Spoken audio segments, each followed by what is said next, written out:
Nick.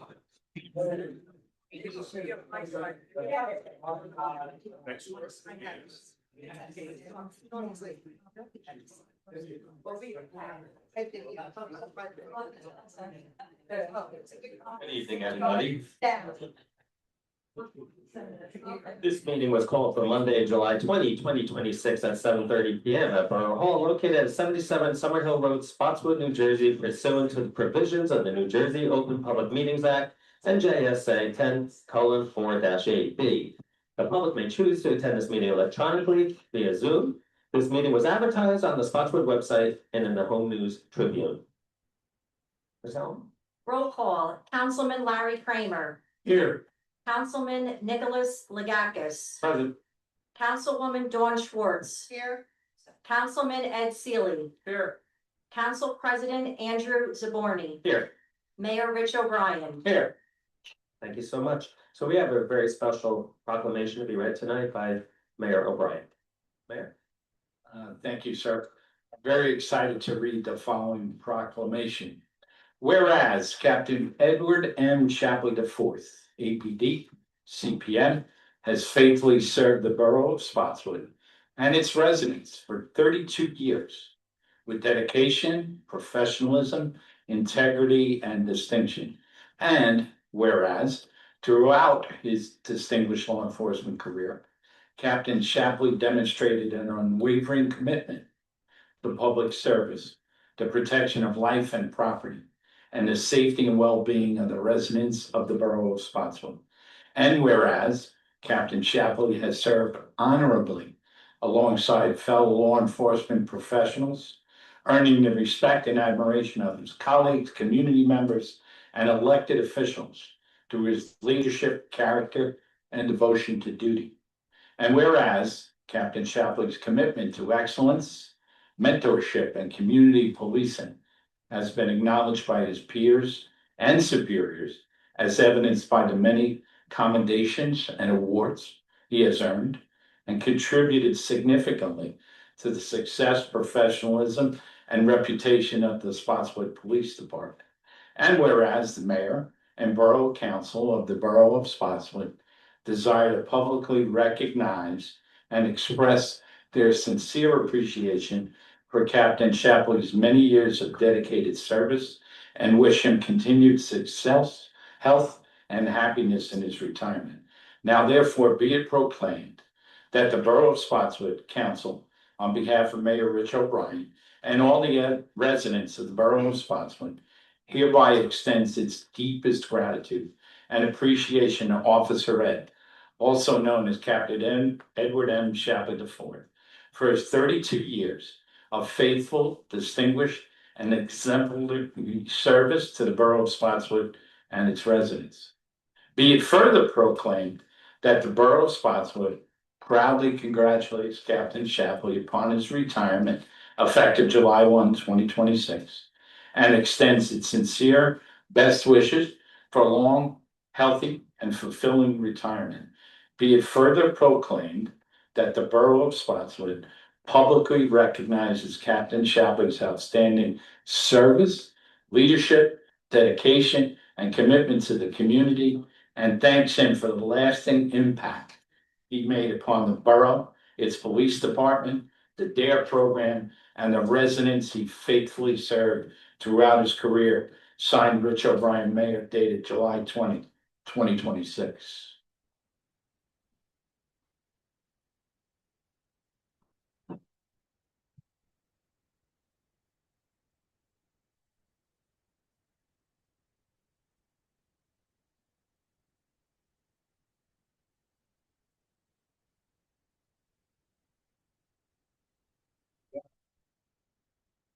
Anybody want to grab a picture of this?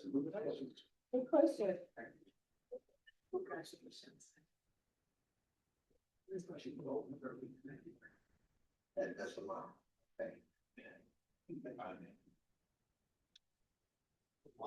Just real quick, I just want to say a couple of things. I started here when I was 23 years old, kid out of Hillsborough, New Jersey.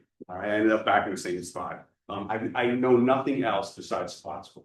And speaking truly from my heart, I can't talk. I'm gonna cry. I'm gonna miss everybody here who made a major, obviously, impression on me. I just hope I helped a few people, made some friends.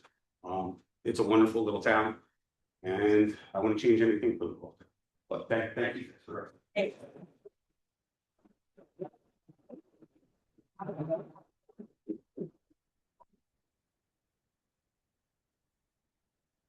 So I've had the pleasure of knowing Ed a long time, and I can tell you without fear of contradiction, he would rather kick a door in and face armed felons than spend another minute getting told how great he is. Thanks for that, for everything you've done. Make sure you stop by and say hello, Ed. Thank you, though. I appreciate it. Best wishes, sir. Thank you. We're good. Thank you. Thank you, guys. Thank you. Thank you. Ed. Thanks.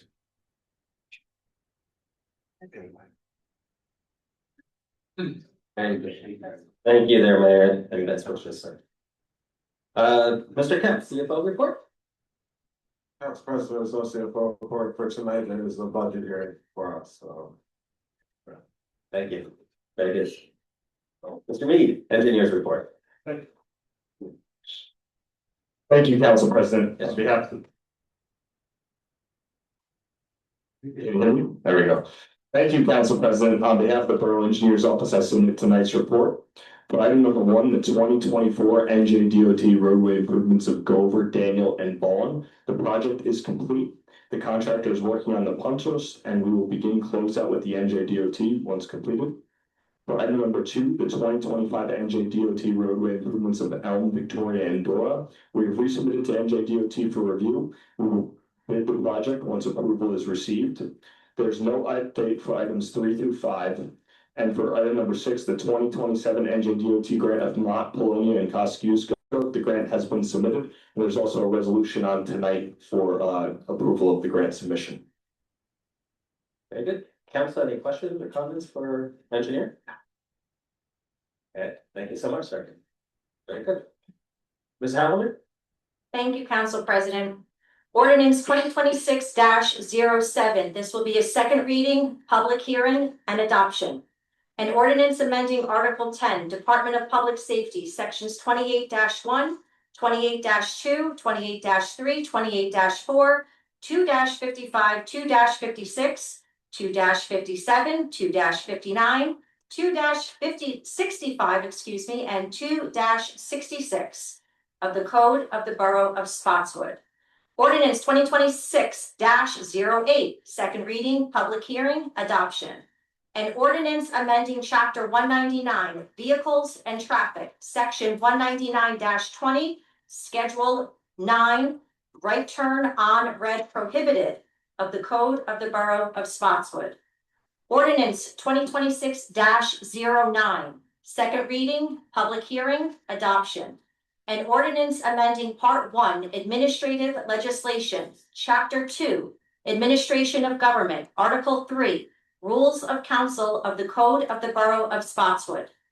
Ordinance 2026-10, second reading, public hearing, adoption. An ordinance amending and supplementing the salary ordinance of the Borough of Spotswood entitled An Amendment to an Ordinance Fixing and Establishing the Salaries and Wages of Certain Non-Bargaining Unit Employees of the Borough of Spotswood, County of Middlesex, State of New Jersey. Ordinance 2026-11, first reading, introduction. Public hearing is scheduled for August 17th, 2026. An ordinance of the Borough of Spotswood, County of Middlesex, State of New Jersey, amending Chapter 91, Fees, Article 1, Schedule of Fees, Section 91-5, municipal fees, construction code fees. Ordinance 2026-12, first reading, introduction.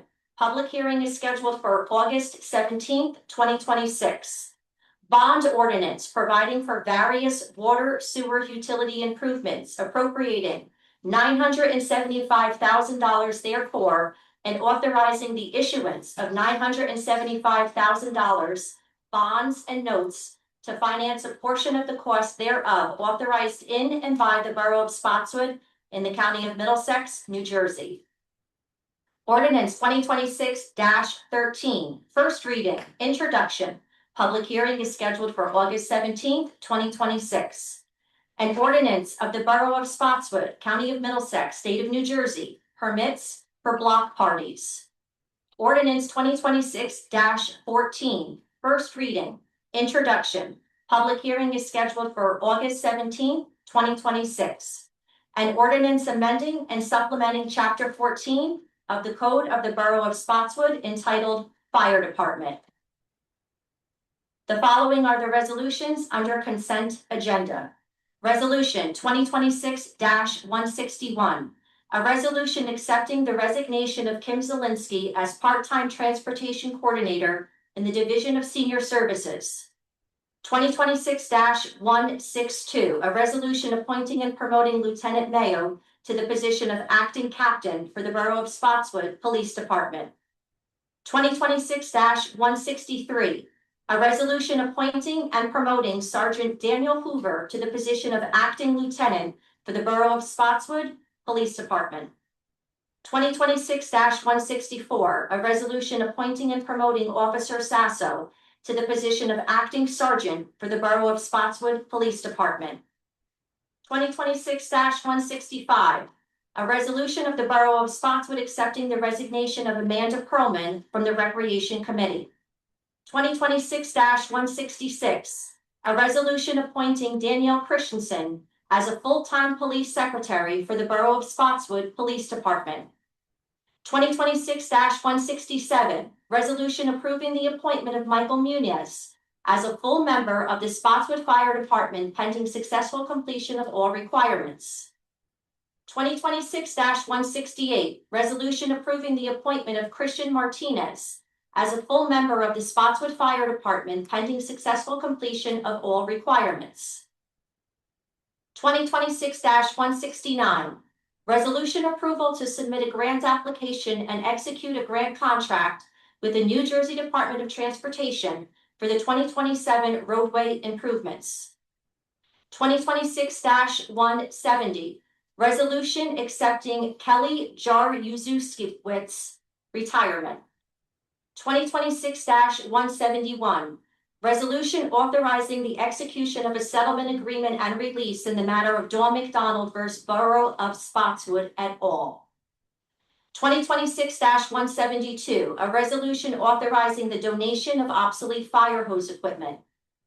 2026-173, resolution approving the appointment of Christopher Herban as a junior member of the Spotswood Fire Department pending successful completion of all requirements. 2026-174, a resolution authorizing and ratifying a sidebar agreement between the Borough of Spotswood and UFCW Local 888 regarding summer hours for office and clerical staff for the 2026 summer season. 2026-175, a resolution authorizing the donation of surplus and obsolete fire department equipment to the 9/11 Fund. 2026-176, a resolution ratifying and confirming the actions of the Recreation Coordinator in authorizing a recreation program refund to Miss Maritza Nordstrom Wickersey.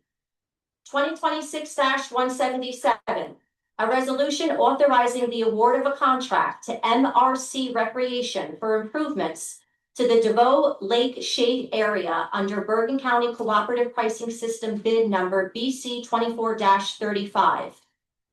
2026-178, resolution authorizing the acceptance of gifts and/or bequests for the Spotswood Emergency Medical Services. 2026-179, a resolution of the Borough Council of the Borough of Spotswood accepting gifts and donations for the 2026 Spark in the Park community event. 2026-180, a resolution appointing a part-time chief financial officer for the Borough of Spotswood. 2026-181, approval of payment of bills. 2026-182, approval of addendum to the payment of bills. Thank you so much. At this time, council, comments, questions, conversation regarding ordinances, resolutions. F, concern, I would like to, Hello? okay? I would like to, pull ordinance 2026-13 for a little more investigation. And that is the block parties. Anybody agree with I that? would agree with I second it.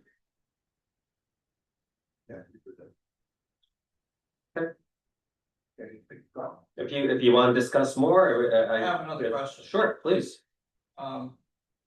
Just a simple question, I would imagine. On resolution 166, hiring of a new police secretary. My question is, I noticed that you're starting the person off in step 3 in his union. Is that a practice we're gonna be exercising from now on? So, Ability? so the chief of police made a recommendation in terms of the endorsement of the hire, it was his hire. And he also recommended a starting salary. And what you see in the resolution is the result of some back and forth between the administration and the chief. No, I'm sure you can see where my concern is. Mhm. All right. That's all I have. She resigned. Is this the same person who resigned her position that's now come back? Danielle was previously employed, had returned as a part-time records clerk at the point of this. So she was currently a part-time record clerk where she got the position. Correct. She resigned from that position. No, she resigned as a dispatcher at one point, came back to us as a part-time A little records bit better clerk. understanding. Yeah, she'd been doing that for a while now, maybe A little bit better understanding. Okay. about a year or so. Thank you. Yep. I'm good. So during regular, we'll discuss them for that, right? Any others on ordinances or resolutions? I'm gonna make my comment now. For resolution 180. I'm just gonna say this. I don't feel that. I am concerned about the 20 hours part-time remote. CFO. And I know that we've discussed this, but I'm not happy with this agreement. And I just feel that this CFO needs to be in this building for a stated number of hours. I don't care if it's 5, I don't care if it's 10, but saying that this CFO is remote until somebody requests his presence, to me, just I know it leaves us open, and I'm just, with the current situation that we are in, I just feel that this is not a good agreement. So I'm just putting that out there, that I'm not happy with it. I don't know how everybody else feels, but I agree with you. thank you. I'm not happy with this arrangement. I just think that 20 hours part-time remote means that that person does not need to be in this building when his employees are. And I feel that he should be, and I don't care if you're looking at a finance manager or not. I think that the person in charge needs to be in the building more often. And I think that we should be looking at that, especially right now in the situation that we're in. That's just my opinion. No, I agree with you. Okay. I agree. How can you be a part-time person? I understand that he has other issues, but we need somebody here in the building. You're supposed to be here controlling things, not waving at us in a video call or on the computer. Or relying on a finance manager. Now we're paying somebody else to pay him to be in the building full time. And you're relying on that person and you're talking to them over the phone or over Zoom or via email. I don't think this is a good step for us in the situation that we're in. You think about it, everybody else that works for the town is here. They're here every day. Why is it okay for him to be gone and make the kind of money he's gonna make? I don't agree with that either. I think he should be here. He's not even required to be here for council meetings unless we request. So I'm not happy. Makes two of us. Is there a question in there, or is it just because we pull, what happens if we pull it, it's a contract for employment and it's signed. Right. If we don't vote on it, or it doesn't pass, or if we pull it, what does that do to Well, a contract? the contract would be invalid. Every contract is subject to council approval. So you're gonna go back to square one, which, you know, may not be the best scenario, quite frankly. Why? Why would that not be what would be the problem? Well, I'm not gonna, I mean, I'll defer to the administration because I didn't negotiate the contract. They obviously did. I know Mr. Zanga had previously served as the CFO of this municipality, so I'm sure he's quite familiar with how things operate here. I mean, you mentioned, you know, everyone being here every day. I'm not here every day. I mean, I work in my office, and when I need to be consulted, I get a telephone call or I get an email or I participate in a Zoom. So, I mean, I think the world has changed dramatically since COVID. But you know, again, this, well, I agree with you in one respect, that you don't have to be here all the time. But I believe somebody in the position that he has, that he's going to do, should be here. Microphone, please. You're there, use them. I know, but you know, They can't hear you. What's this like to do in Zoom if people can't hear you? you wanna come up here? I don't have a problem with you sitting there. So anyway, I don't agree with it.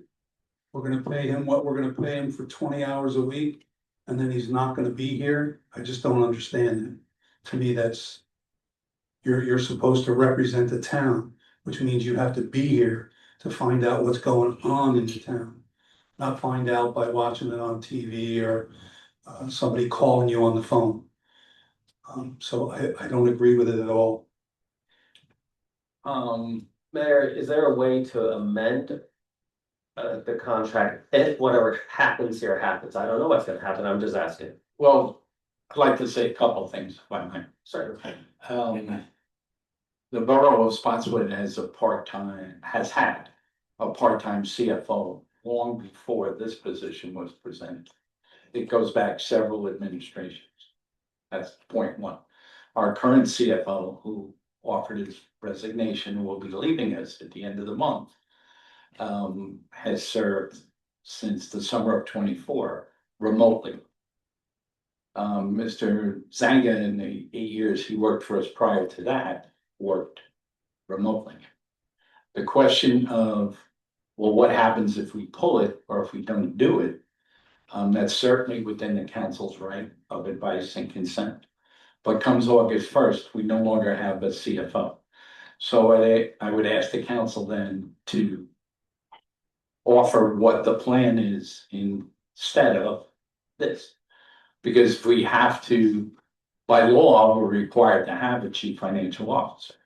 So if we don't hire Mr. Zanga, who I think will come up to speed faster than someone else we might bring in, we're gonna have to go to a firm and hire an interim CFO at a greater expense than what's contemplated here. The last thing I would say is, if we need to bring Mr. Zanga in for a meeting, whether it's with individual member of council or members of council or the administration, we can do that. What we put in the agreement was not to have set office hours. So that would be my response. The issue of whether or not we should have, in an ideal world, a full-time CFO who sits in the building 35, 40, 50 hours a week. Ideally, that would be great. I don't think we can afford it.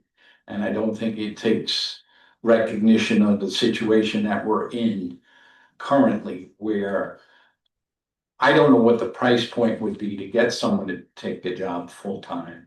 And I don't know what increment above that might be required because of the situation.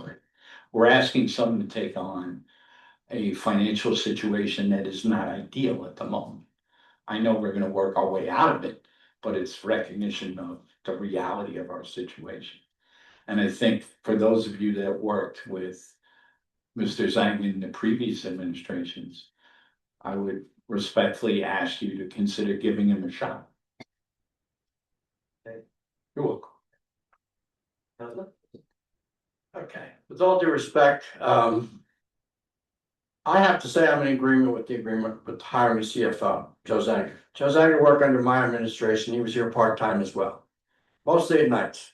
He will come in, he has to come in and see the paperwork occasionally, so 20 hours all the time remotely, that's not even feasible. He will be here when he's needed. As far as the CFO sitting here in town meeting, you got a luxury, this is the first time ever. There's no previous administration that had a CFO sitting up here during a meeting. Not mine. Never. Palmer. Palmer. There's CFO here with Palmer. No, I It don't. wasn't even in the state. Ordinance, right? And this, and here's my. I stand corrected. I'm comfortable, I am very comfortable with the agreement, only because I know the person knows our problems extremely well. So, like the mayor had said, and I want to disagree when I think it's wrong. If we go and have you research for another person, we're gonna be looking at another 2 years of what's happened. Because I don't believe in my own meeting, because they sat there and negotiated this contract, and I'm sure it wasn't, here you go, here's the money, you're gonna take the deal. No, I don't wanna take the deal. I think it went back and forth quite a few times, because I happen to know the man's worth more money than we're paying him. Way more money than paying him. And we've always, my administration, Jack's administration, had an office manager. There's always been an office manager. Always. That's my opinion, only my opinion, I respect yours. I'm not against hiring Mr. Zanga, that's not my problem. That is not my issue. Problem is accessibility. Yeah, that is my problem. And the definition of insanity is doing the same thing over and over again, expecting different results. And we have had a remote CFO, and we have now gotten ourselves into a $3.4 million hole. And I feel that if somebody was making those decisions in the building, or at least talking to people in the building before those decisions were made, maybe we wouldn't be in the situation that we're in now. And I feel that even if he should be at least required to face us at least at a council. I'm sorry, it's just an opinion.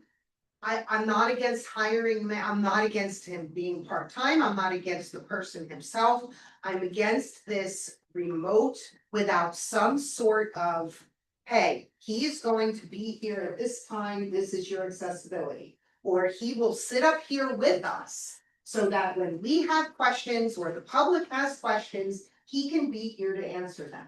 And I don't think from a CFO, that is too much to ask.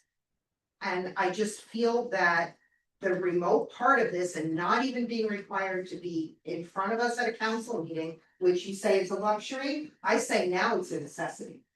I think now it is a necessity, and I've hit that tolerance point where we just keep saying, oh, well, this is what we've done before, so we're going to do it again, and look where we are. Look where we are. But don't you think? This is an argument, we're gonna go back and forth. Don't you think that And I know the audience thinks this because it's been brought to my attention. Don't you think we ought to have our ducks in a row before we start this meeting?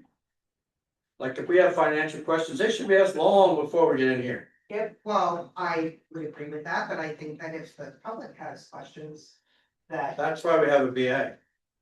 okay. By the way, we talked about this whole nightmare of 3.4 million, which I really hate bringing up. We've had full-time people here. Okay, I'm just giving my opinion. All right, that's mine as well. Yeah. 'Cause I respect yours. I hope you respect mine. Okay.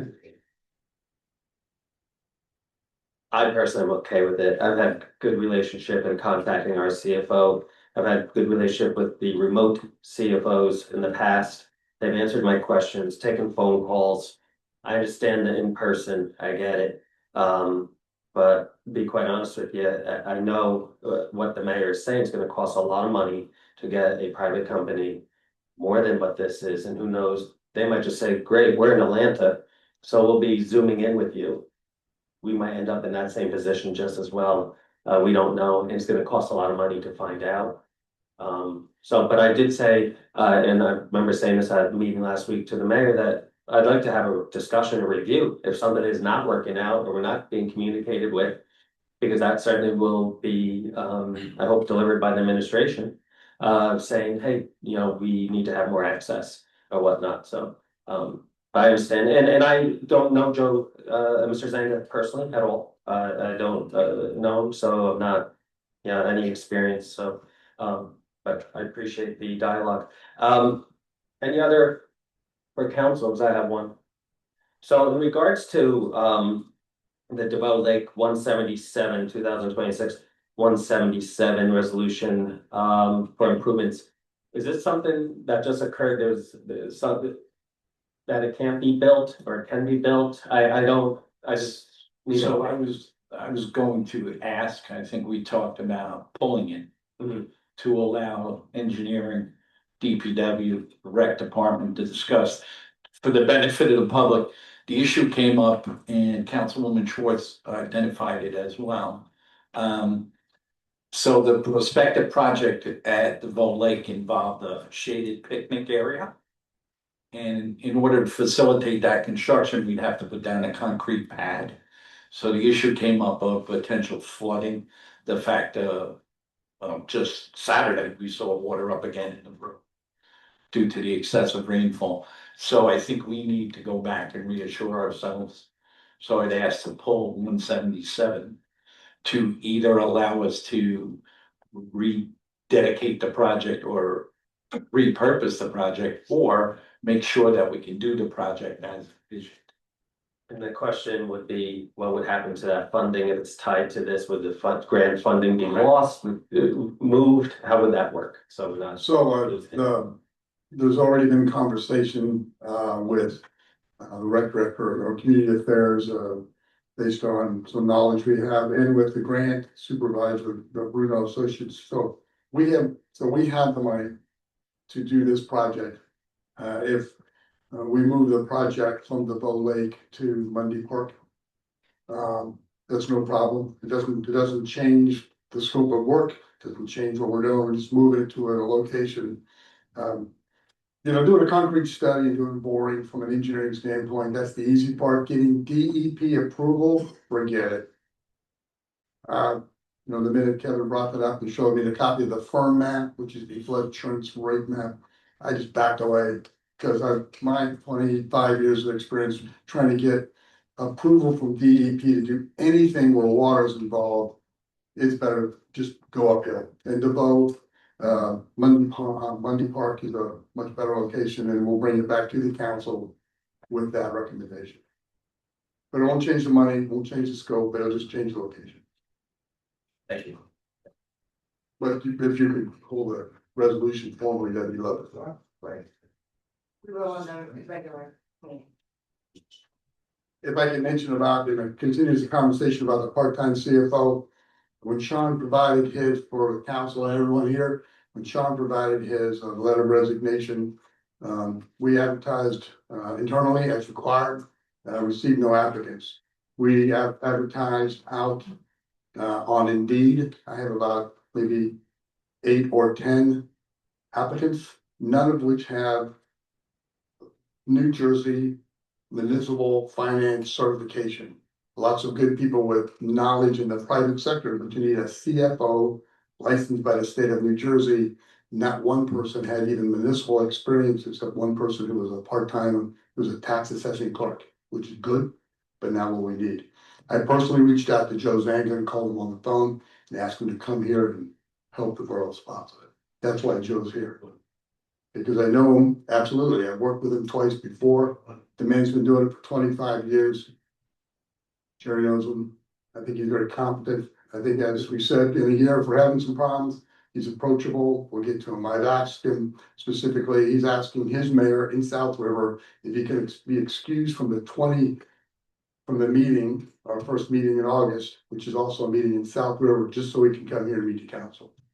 But he already has a time, he's asked to be excused from that meeting to come to this meeting. So in reality, he wouldn't be able to come to any council. Depends on what their schedule is and what our schedule is.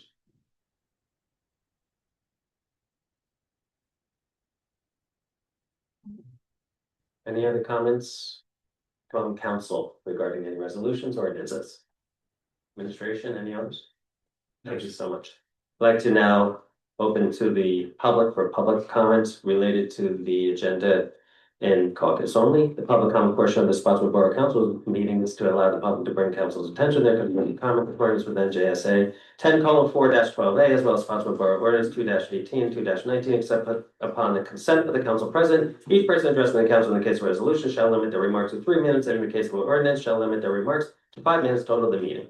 No person shall direct any remark or question to any specific council member except by permission of the council president. Any council member, the council president may choose to answer a question, but they are not obligated to do so. All persons wishing to address the council shall do so from the podium or other location specified by the council president. Each person addressing the council must identify themselves by name and address of said person is representing a business or organization. They shall further state whether their comments are their personal view or those of the group they represent. Say that 3 times. Make a motion to open to the public. Second. All in favor? Aye. Diana Charles with 29 Old Stage Road. I have to say that I am in total agreement with Councilwoman Short. The CFO needs to attend this meeting monthly. I get the working remotely 20 hours a week. It's not the best, but if that's what needs to be done, that's what needs to be done. The other thing, though, you raised the option of hiring from an outside agency and being unsure of the quality of the person you would receive. I'd like to remind you that Ryan Michelson was hired from an outside agency, and he's probably the best BA this town has had since 2020. I have no argument about Brian's service to the borough, but I was suggesting that it would be more expensive, number one. Okay, but And you that- get what you pay for, Rich. Sure, I understand that. I would also mention that in addition to posting it on Indeed, we posted it on the League of Municipalities website, which means municipal employees throughout the state had access to it. We received no resumes from that portal, not one. Could it possibly be because of the reputation that this town currently has? I would certainly think that's a factor. I would think that's a huge factor. Right, so to be able to get someone, Mr. Zanga's experience and quality, I think is a win for the township. How much are we paying for it? 65,000. Okay, that's. It's not the best situation. Okay, payment of bills, number 1, Sean. We're gonna miss you. Number 2, this was the most detailed list of bills you've given us. Since you've been here, it was a joy to read this afternoon. Thank you. It was, I sat there with my ruler and I check this out. Anyways, let's play Bill is bingo, shall we? For one last time, for old time's sake, John. Okay, on page 1, the claim inventory, fixed asset inventory. What are fixed assets? Fixed assets are assets that are valued over $5,000. Every year we have to do a fixed asset inventory for our audit. Okay, Which number was that, do you mind? sure, 26-00236. Thank you. It's the right near the top. Okay, further down the page. 26-00732. Benjamin training for employee training. Who got trained for what? You say Benjamin? It says D Benjamin. Oh, that's who, okay, obviously that's who it was. Duh. So this is training for a DPW employee. Got a CDL license. Benjamin, you said Benjamin? No, that's the name of the company. D Benjamin. Oh, D Benjamin, that's Is that his name? D Benjamin, James Cornell, got a CDL license. Okay, okay. Yeah, D Benjamin, it's not Benjamin, that was what it is. Second from the bottom. Hoagland Longo Moran. Legal services, $34,000, 26-00784. Yeah, I can answer that one, Diane. Litigation. That was for litigation, on some of the Middlesex County JIF cases that actually go back, prior to 2025. So we're finally getting around to paying them, so. Okay, so this was a JIF situation. Page 2. 26-00815, Michael Daly, thermal imaging camera training. Where do we use thermal imaging? Fire department, Fire department? they came into the fire department and conducted training instead of sending them to the training. Okay, great. The other thing I noticed on the first page, so I said back up, is there were two items that were overpayments that were refunded. Yes, One of them was $5,000. What is, so how did when we? you have not overpayments, you have a double payment when your mortgage company or something like that makes a payment and you pay it also. They're paid by firms like your bank, CoreLogic, those guys, and then we have to pay you back because you double paid. Okay. Alright, on page 2. The new sink and faucet, 26-00840, where was it? Hopefully not on the second floor. I was just thinking that. Of course you were. I'm sorry, 26-00840.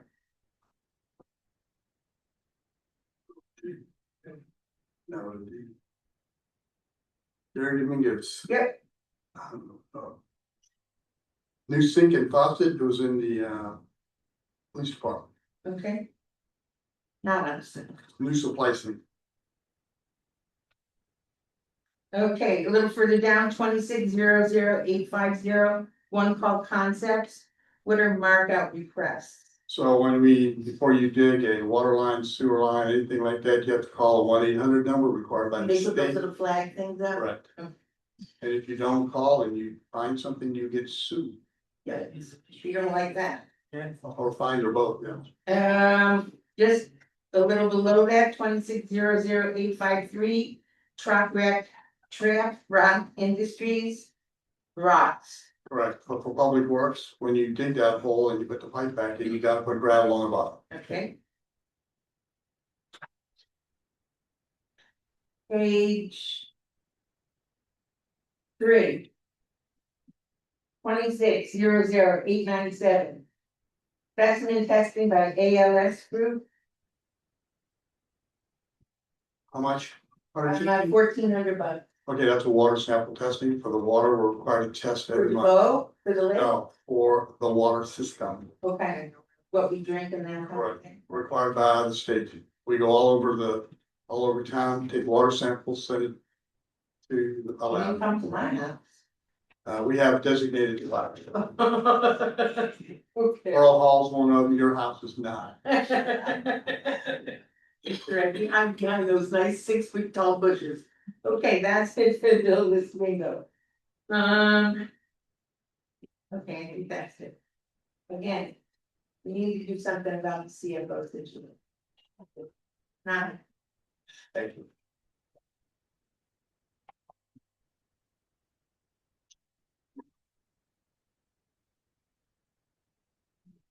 Good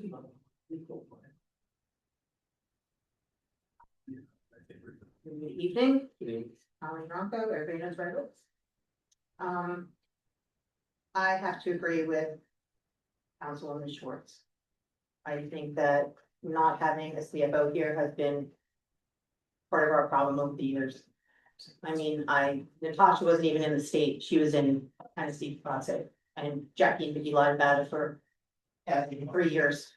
I mean, you know, I just think, nothing against Joe Zanga, he was here when I was on Municipal Alliance years ago. I don't know if he's good, not good, whatever, I just think that whoever needs to be here, needs to be here.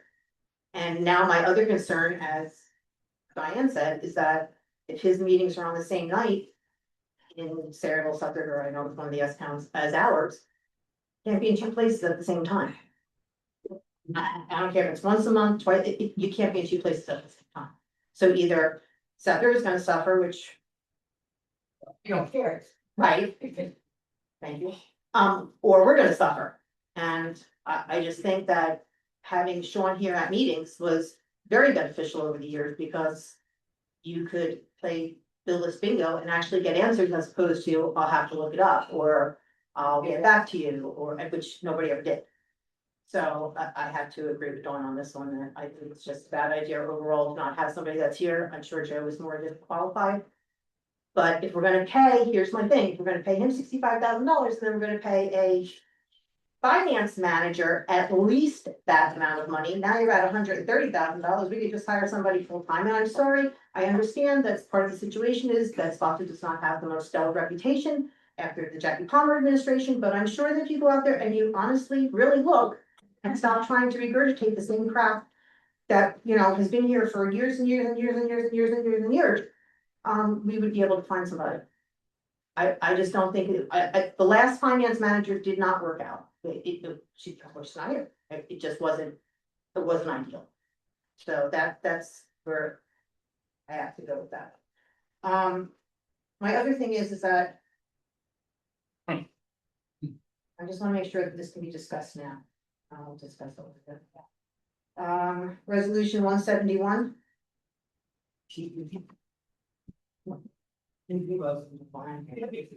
On the agenda, yes. Okay, so I read the resolution. Why isn't Jim paying them? Why are we paying? Well, I can answer that. JIF is out of business. Yeah, the JIF, Middlesex County JIF, filed for a receivership, 2 years ago. When I first became the borough attorney. So some of the settlements that we've been negotiating on these JIF cases, I think the FEDAC, John Cat, one other one perhaps, some of the workers' comp claims, we have to pay that. Ultimately, I'm sure there's gonna be a lawsuit because the JIF wants us to pay $800,000 that the Palmer administration refused to pay for premiums. So unfortunately, it's a nightmare right now in all the towns who were involved with the Middlesex County JIF. So they've had to settle the cases and ultimately there'll be some type of credit awarded back to the municipality. Oh. We'll see what happens. Oh, Yeah, I mean, obviously, there was some talk about the state getting involved. That hasn't happened yet. But there are a lot of towns in the same situation that we're in. large settlement for somebody that caused most of the problems. Well, I mean, I don't want to comment on the merits of the case. but at the same time, I was here for that whole episode. As was I. You know, I mean, we had EMS people that left because she was spying on them. I mean, we had all kinds of issues going on. You know, she gave herself a ridiculous raise that was bone of contention for years. I mean, she went after the police department because the police department wasn't gonna bow down and, you know, I mean, $480,000, Zara didn't get that in his settlement. Yeah, I don't want to comment on the merits, but suffice it to say, this is not something that we spent a great deal of time on this case. We had a number of mediations with the retired judge. We had the involvement of, Judge Kaplan, who's the civil presiding judge. My recommendation is that we settle it. There's tremendous risk for us to go to trial at this point, based on the claims that were filed. So it's a settlement that, yes, we have to pony it up. It's coming out of our pocket. We'll see what happens with the Middlesex County JIF. But it is being paid out over a 3-year period. If we were to go to trial and lose the case, and I'm not gonna comment on, again, on the merits of the case, but if we did go to trial and there was a judgment awarded by a jury, we'd have to pay it all at once. All right, and plus there is fee shifting, attorney fee shifting in these types of cases, where again, if you try the case and you lose, we would have to pay the legal fees for the plaintiff's counsel. That's set by statute in the state of New Jersey, so. No, I understand all of that. I think for somebody that caused most of her own headache, that a $480,000 settlement. And is it true that she's also getting free medical insurance for life? No. That's not true. Okay. I think it's just an absolute tremendous amount of money on top of the $3.4 million that hasn't even hit our taxes yet, that we're gonna have to pay. So.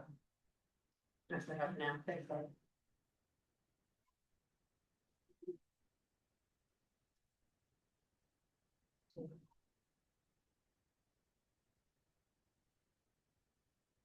Evening, everyone.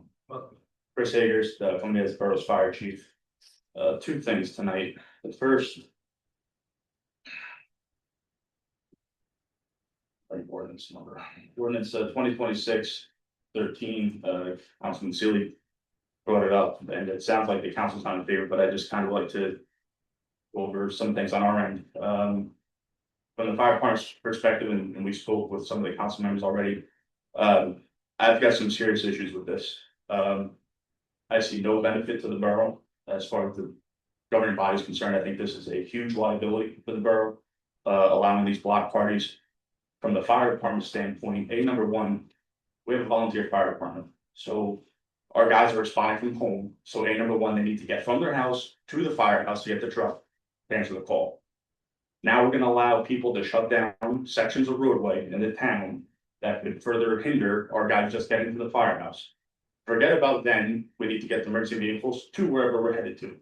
So this is absurd. I mean, we're allowing private citizens to shut down a public roadway because they want to party. That's what we're saying here, right? You want to have a party, you have it in your yard, have it in your neighbor's yard, that's great. To shut down a public street, a public sidewalk, to say that you can go out there and have your party, to me is absolutely, it's ridiculous. You look at this town, you have the Legion, you have the VFW, Knights of Columbus, Polish American, but you need a bigger space, go support the veterans. That, I don't see any benefit to the town. In any other situation, if it's a tree company doing work, utility work, if we shut down a roadway, we have a police officer assigned to it, at least one, usually multiple, all right? If it's a planned thing, right, we assign a police officer to it. In this case, we're saying, no, we're gonna let the public handle the closure. If we're out, by the department, we're handling an incident and we're rerouting traffic, if we cause an accident because of the way we detour traffic, we're on the hook for it. So I don't understand why we're even considering this. I think this is just has bad news written all over it. Not to mention, take one step further, people out on the street, right? Whether it's accidental or intentional, how many times have we seen vehicles ramming people in the roadway? Somebody has a heart attack behind the wheel. I don't care if there's a reflective barrier out there. That's where they're landing, right? So again, I don't understand why this is like even a thing for consideration. I spoke to some of the other emergency services department heads. They feel the same, that, I don't want to speak for them, but I did take the time to speak with them, and I just, as far as we're concerned, I just don't see this as a benefit to the. If I may, Chief, you do realize that block parties are a normal occurrence, and many municipalities in New Jersey have ordinances for block parties. So I'm not sure why it's such a strange thing to have for our town. I mean, I can't speak for any other town, I don't have anything to do with that, but I just don't see it as benefit here, right? I'm having a hard time wrapping my head around as to why we're gonna let a member of the public to shut down a street for the sake of having a party. Not to mention, that's a normal day, right? I've seen it, I just saw it one time, we were covering South Oak Ridge next door to us, and somebody had a street shut down their party. And next thing you know, they have fire pits in the street, they shoot up fireworks, there's drinking involved. They take it one step further, some of these people want to bring in bounce houses and amusements, set up tents, set up chairs, things that can't be easily moved. We don't even need to have an emergency on that spot. The fire hydrant I need is in the section that shut down, right? There's so many things to this that, and are you gonna say 100% of people have to be in agreement? What if it's blocking another street, right? Take the emergency services out of this. You have elderly people in this town, you have handicapped, you have special needs kids that get bused that are on different schedules than the regular schools. How are we accounting for that? We're just gonna say shut down the road and everybody figure it out? Walk? No. What right does anybody have to shut down a public street? I see no benefit to this, I really don't. So that's my piece on that, so thank you, Councilman, for bringing it up, but that's. Mayor O'Brien? I'd like to respond as per our conversation the other day, Chief, but for the benefit of the public. So this isn't something that we're promoting. What happened most recently is a resident came in and asked for the process. So my office honestly didn't know. So we sent them down to the clerk's office. They ended up with the police department. So then we started doing our homework. First of all, as per Councilman Legakis is correct, there are block parties happening in our township. That's the first thing. The first statement you made, Chief, was spot on: liability, risk.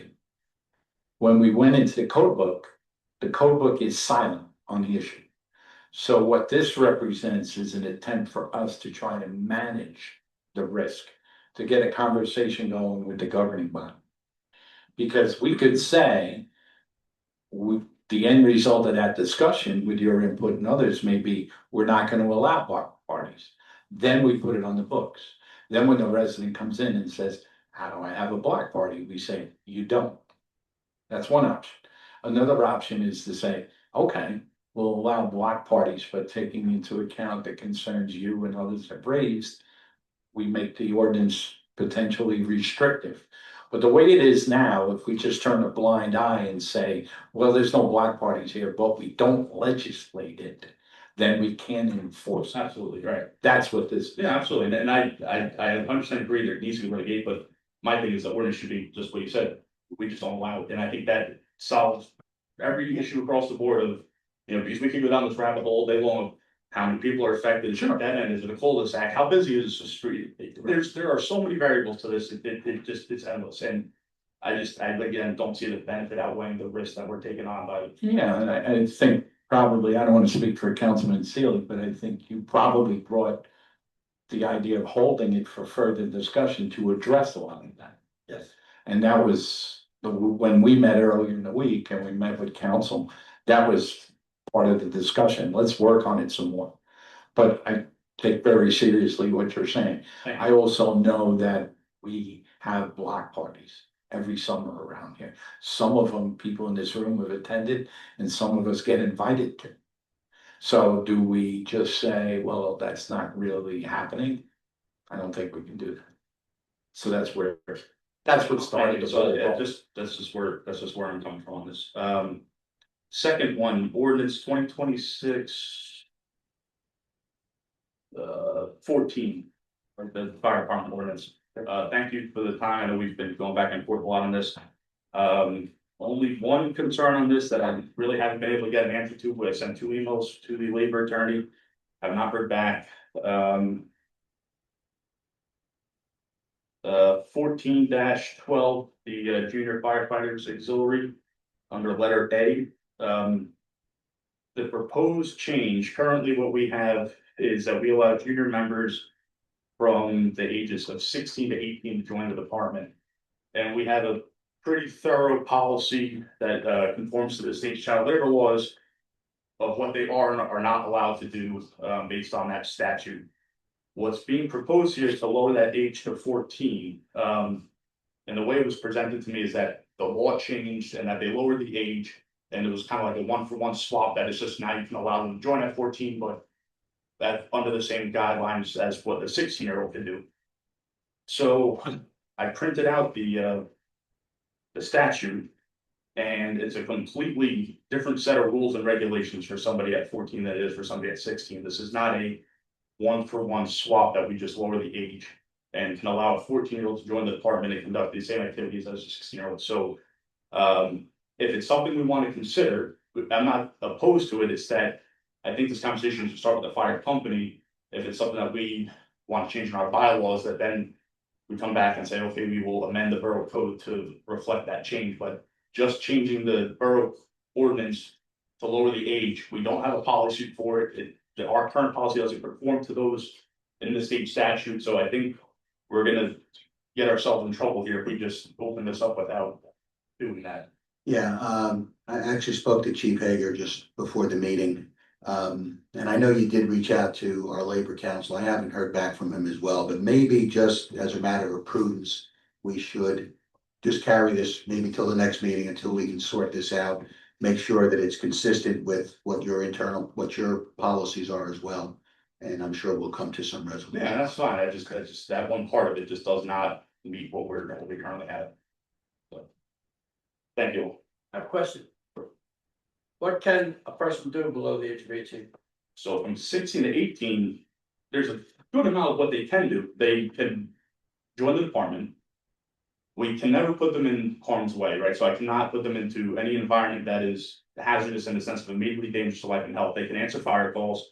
They cannot enter a burning structure ever. They cannot engage in any kind of firefighting activity. They can't wear an air pack, but they can be on scene. They learn the tools and equipment. When we need things, they run tools and equipment back and forth for us. They learn how to do our report writing. They assist on scene gathering information. Fluid spills, cleanup, things like that, they can participate in. They're not allowed out of town. They are not allowed on any hazardous material calls at all. They have to stay in the firehouse. We don't even let them on the scene for that. They can go to our meetings, they can attend our drills, again, as long as we don't put them in that kind of a hazardous situation. But they get a lot out of it. Both of us joined the department at 16 and you know, it's a great program. Training program. Exactly, and when I look at the guidelines of a 14-year-old, the only thing that the state says that they can pretty much do is attend meetings. When I look at that, they are very restricted as to what activities they can do. So again, if it's something that the department wants to change, I just think that that's probably where the conversation should start, not vice versa. Because again, our current program, the way it's set up, does not, acknowledge that at all as being an option. So I just think we need to have things kind of aligned a little bit. The genesis of that one was, we asked, Adam to take a look at the ordinance, and he pointed out the state law says 14 to 18 is permissible. Yeah, So he wasn't commenting on the bylaws of the department or what should the department do or not do. He was simply saying from his perspective, if we're presenting an ordinance, it should comport with state law. So that's where he was coming from. yeah, no, I think we should go back and work it out to the way it was kind of presented though is that because the state had this as an option, it was almost like we had to change it. I don't know that's Larry, is that necessarily the case? Yeah, it's a law. It's a law. But do we have the option to say, no, we're gonna hold it at 16, even though the 14 is a totally separate rules and regulations, it's a separate set of guidelines, right? It's not the same. No. So where does that kind of leave us? Yeah, that's something I've got to square away with Adam. I want to make sure that, we're on the same. I want to make sure that whatever we do is consistent with the state statute. Sure. And obviously, subject to your provision, so. Thank you. Yeah, all right, appreciate it. Thanks, everyone. Thank you.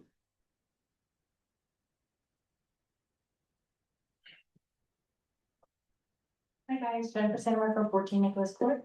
I just wanted to ask a couple questions based on a few of the things I heard today. I wanted to talk about ordinance 2026-13 after hearing what Captain Hager just said. Number one, I 100% agree with him about the liability issues. I also agree that we have three very beautiful venues in the town, and being able to push them more than having block parties, I think would be wonderful. I wanted to ask, what other municipalities allow these block parties, because that was mentioned? I can respond to that. I was curious about East Brunswick. You just figuring a neighboring town. Right. I'm not aware of any block parties that occur in East Brunswick because East Brunswick provides for a special permit for certain events. And those certain events are not private block parties, they're rallies, protests, parades, right, things of that nature. So I don't believe East Brunswick has an ordinance for block parties. I'm also not familiar, I live in East Brunswick, lived there a long time. I'm not familiar with block parties occurring. I'm also the attorney for East Brunswick. I'm not familiar with that being an issue in the past. My biggest concern would be if there are other municipalities that have these block parties, what is their emergency systems like? Do they have full-time? Are they volunteer based? Because those all play a role in there, and you can't just say, well, other municipalities do it, so we should do it.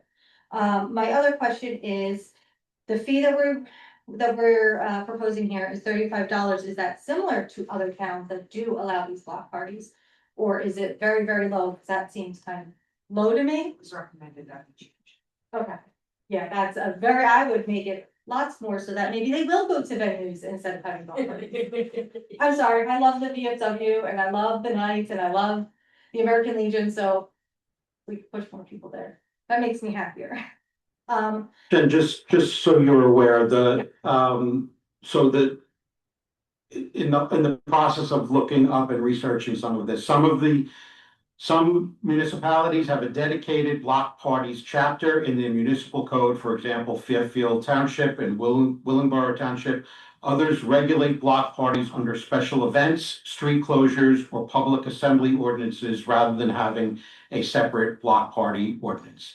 So anytime we do something like a parade, a protest, whatever that might be, falls under the same guidelines. Right, that sounds like things that the government would be kind of helping with, not just random people blocking the road. I don't like people blocking the road for anything, so to me, that's a big issue. And I have a reason for that. In my development, I can't even get speed bumps and people fly through there, and where I live, that's kind of shocking because I am in a tiny little apartment complex and people think it's Daniel Road and it's not. And they go like 40 miles an hour down there sometimes. They come into our little end parking lot and they're like, oh crap, and turn around. So we had actually asked for speed bumps at one point and they would not allow us to have that. And they said because it stops emergency vehicles.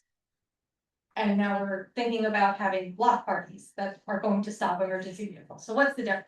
Why can't I get speed bumps when people are trying to run over our kids? So that was all I wanted to say about that one. You don't have to respond, so. Next, I wanted to ask a question about 180. 2026 180. I do agree that I think the CFO should be here more often than, not at all ever.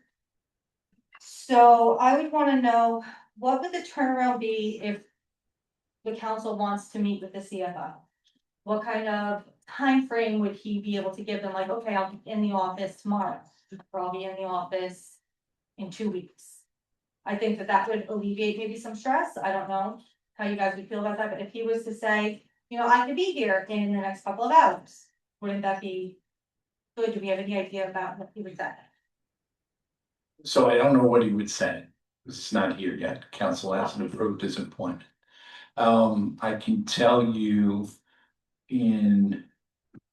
previously, when Mr. Zanger was the part-time CFO, for many of those years, I chaired the rec committee, the recreation department committee. I was the chair.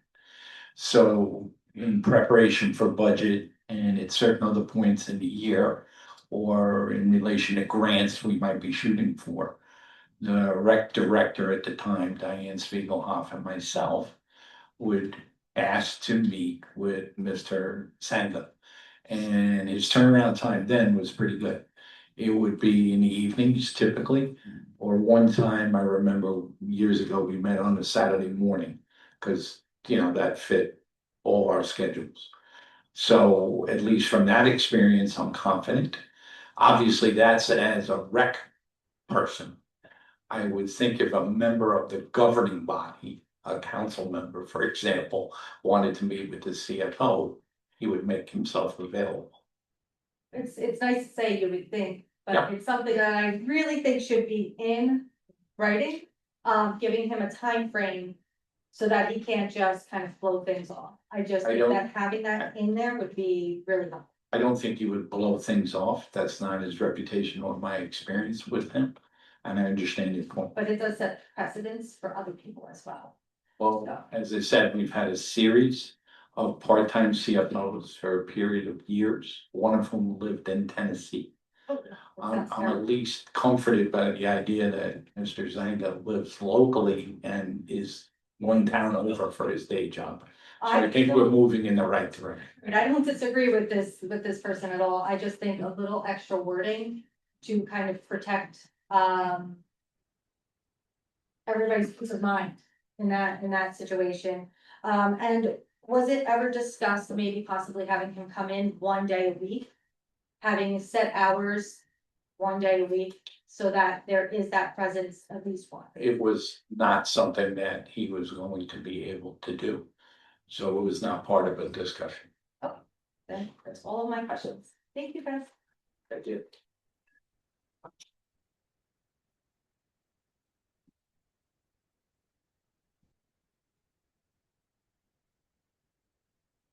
Hey,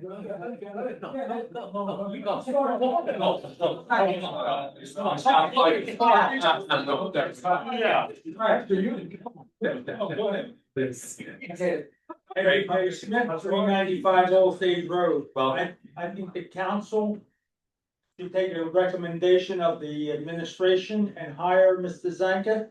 He's been here before. He's an excellent CFO. Okay, and the point you had about him not being able to make the meetings, you may be able to work that out. South River meets every third week. Okay, and if you looked at the schedules with him, okay, and assume he's willing to appear at our meetings, okay, that there may be maybe one or two. There's actually only one for the rest of the year. Right, that's what I'm saying, right, there would be one meeting he wouldn't be able to make. And I don't think that's something to turn him off, turn off. He's, I don't know if it's right of me to say this, but even our auditor has prior experience with Mr. Zanket. Okay, and I'm sure if you talk to him, he would give you the recommendation of Mr. Zanket, and I think that's what you did do. Okay. Mr. Zanga that I have a problem with. What? It's not No, Mr. no. Zanga that I have a problem. No, with. no, but Please what don't I'm, make that what up. I'm saying Okay, is maybe he can work out the meetings. That he can make the council meetings. That's what I'm saying, it's something you have to discuss with them, and the salary. For what you're asking him to do on a part-time basis is not out of line. Okay? Thanks so much. Thanks. Quick, Jose, make a run for it.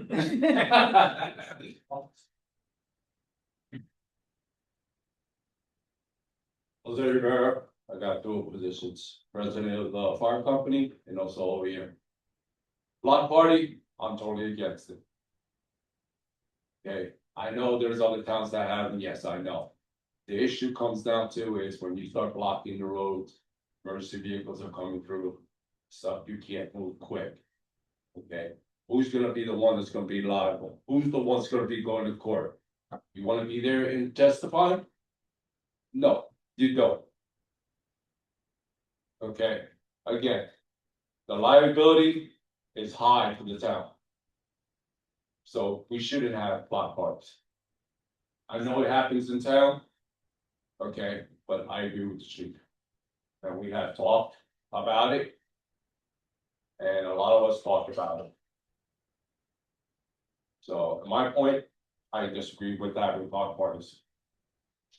Especially in some of these road town clover states. The way the roads are. May drive you coming off of Borough. All of a sudden you come to a roadblock. Now you gotta go around, that's time you're wasting. Time is essence when you're fighting a fire. Second thing. I forgot, shoot. Okay. Oh, public safety. Okay, none of you guys have read the New Jersey directives, all the new ones that came out. Where you're putting OEM to answer to. So I would advise you guys to read the directives. And they're changing again. So again, you should read the directives before you start making ordinance. Or at least talk to the people that's gonna be affecting.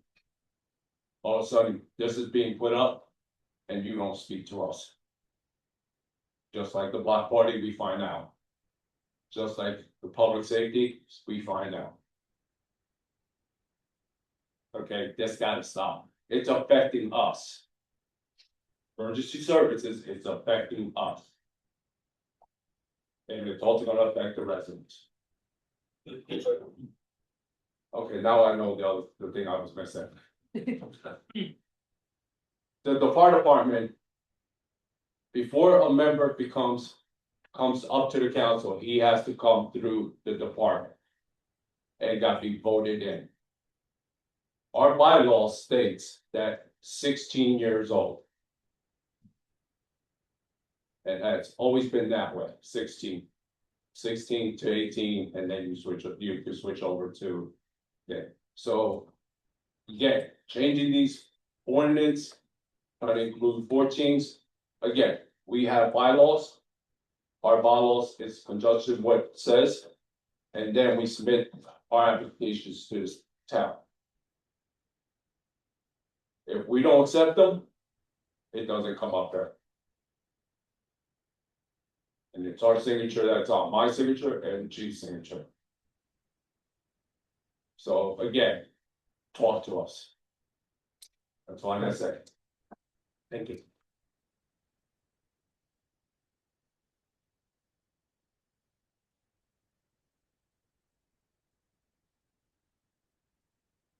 Hi, Mary Ann Wigwood, 177 Main Street. I also don't like the idea of the block parties. We have, as Chief pointed out, quite a number of places in town somebody could rent. The Legion, the VFW, the Knights, the Polish Club. I think they should go there. Being a person that likes quiet, if I gotta listen to the block over having a wild party when I'm trying to relax in my backyard in peace and quiet, like you could be at one of those places and I won't hear you. Just because you want to listen to that music or do whatever, doesn't mean I want to listen to it either. And you're interrupting my peace and quiet. And if God forbid something's happening at my house and I need the fire department, you're blocking my roads so they can't get to me. That's a life that could be for a party. So if there's block parties going on now in town, then the police should be busting up saying you can't block these roads. Because also people are gonna get drunk, because they do, and if they're driving and all you have to do is have one kid on a bicycle, they're gonna get killed. So that's something to consider. I'm against them, I think they should be banned from our town. Thank you. Anyone else for the public? Online? No. Make a motion. Close the public door. Second. All in favor? Aye. Make a motion to close caucus. Second. All in favor? Aye. We're gonna take about 5 to 8 minute break after this. Yeah, You don't. Yeah.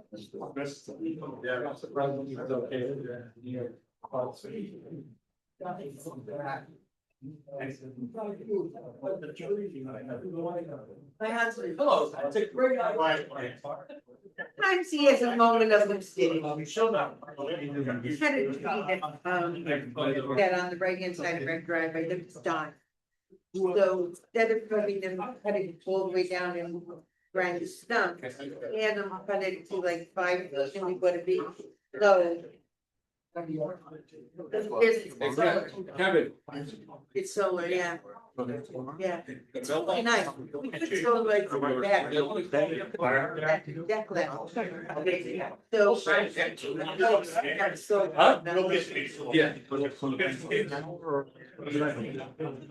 it's not. We put 12 different solar lights back there for less than $100.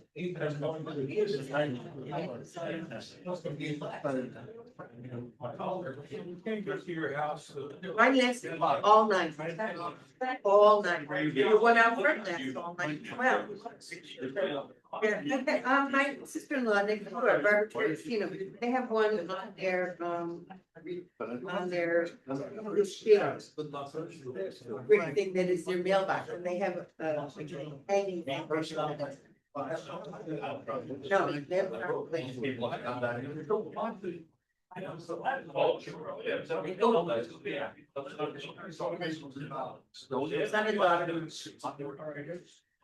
no, they're not the little girls next door.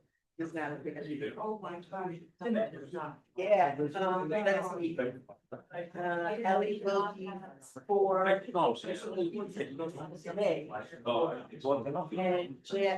Told me it's an hour and a half meeting, huh? He's screwed. He's screwed. Are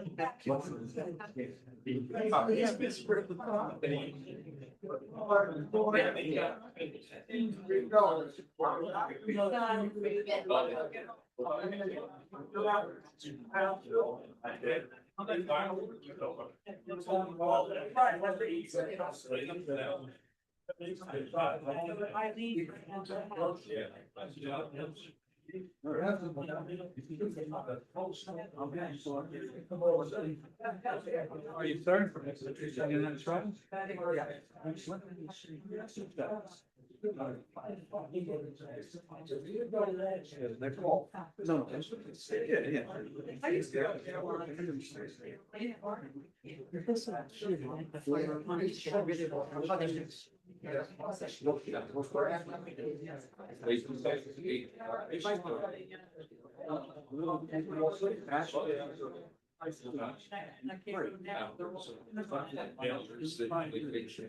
Like expire. Yeah, I was thinking like the radio.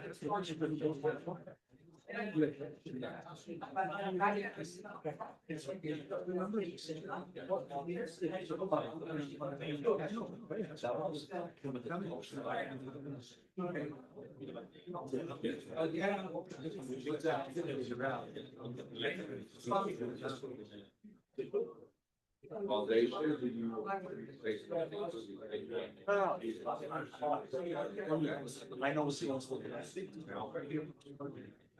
I know it's. I know. You have something.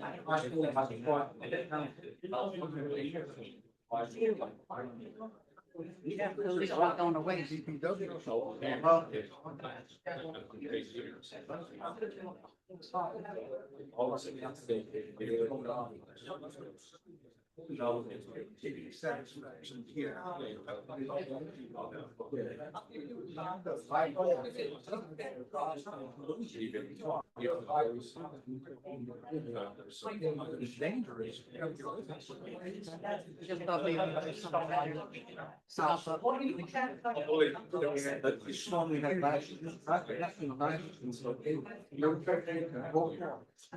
John's not giving us any money. John's not gonna give us any money. And one of them.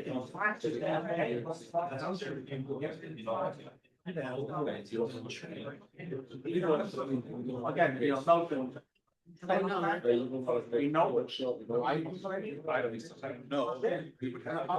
Use the way I put it down here. If you catch some. Yeah. I went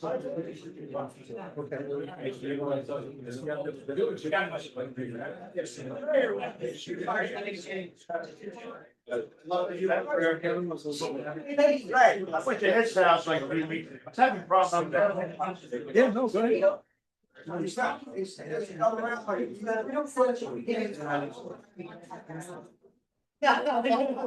He's feeling good. He I know he's got his vision. Yeah.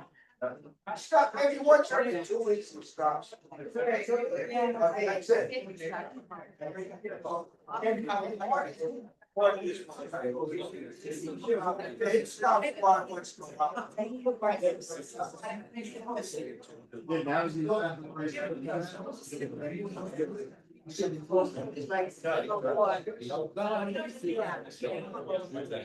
He put it on. You're in a position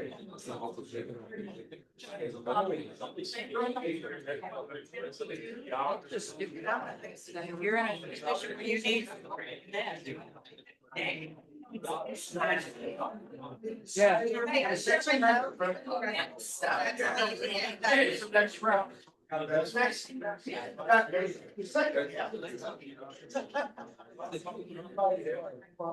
why I sit over here.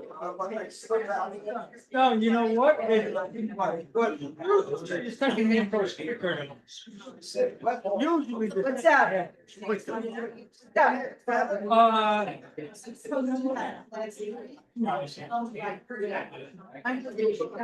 Oh. He totally must be. They go on. Oh, no. I just super good writing summary that are good. So, that's my lot. What's? Oh, yeah, I get very by my phone. She's very by my phone. Yes.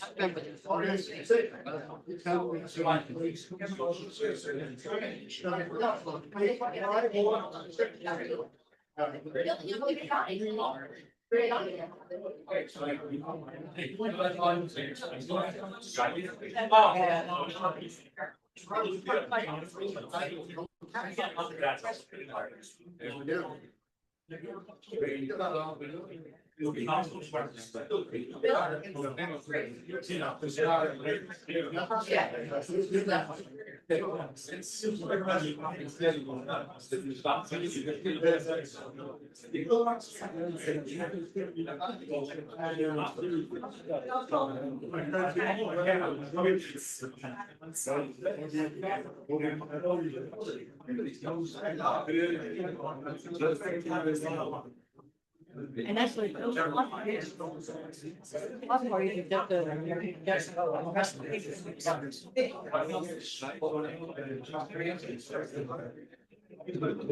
Mike's are off.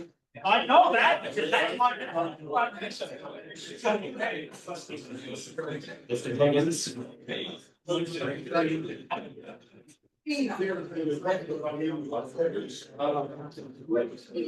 not. No, it's not.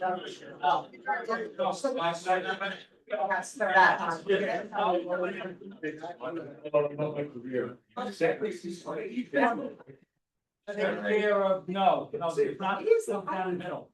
They have their. It's the president.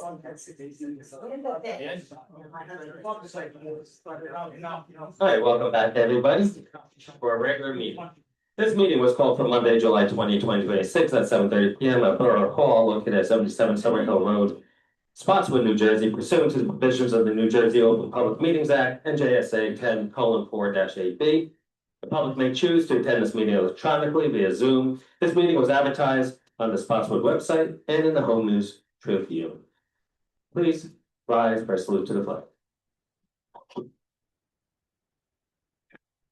I pledge allegiance to the flag of the States of America, to the republic which stands one nation under God, indivisible, with liberty and justice for all. Thank you. Ms. Howard, roll call. Councilman Larry Kramer, Here. Councilman Nicholas Legakis. Here. Councilwoman Dawn Schwartz. Here. Councilman Ed Sealy. Still here. Council President Andrew Zaborni. Here. Mayor Rich O'Brien. Here.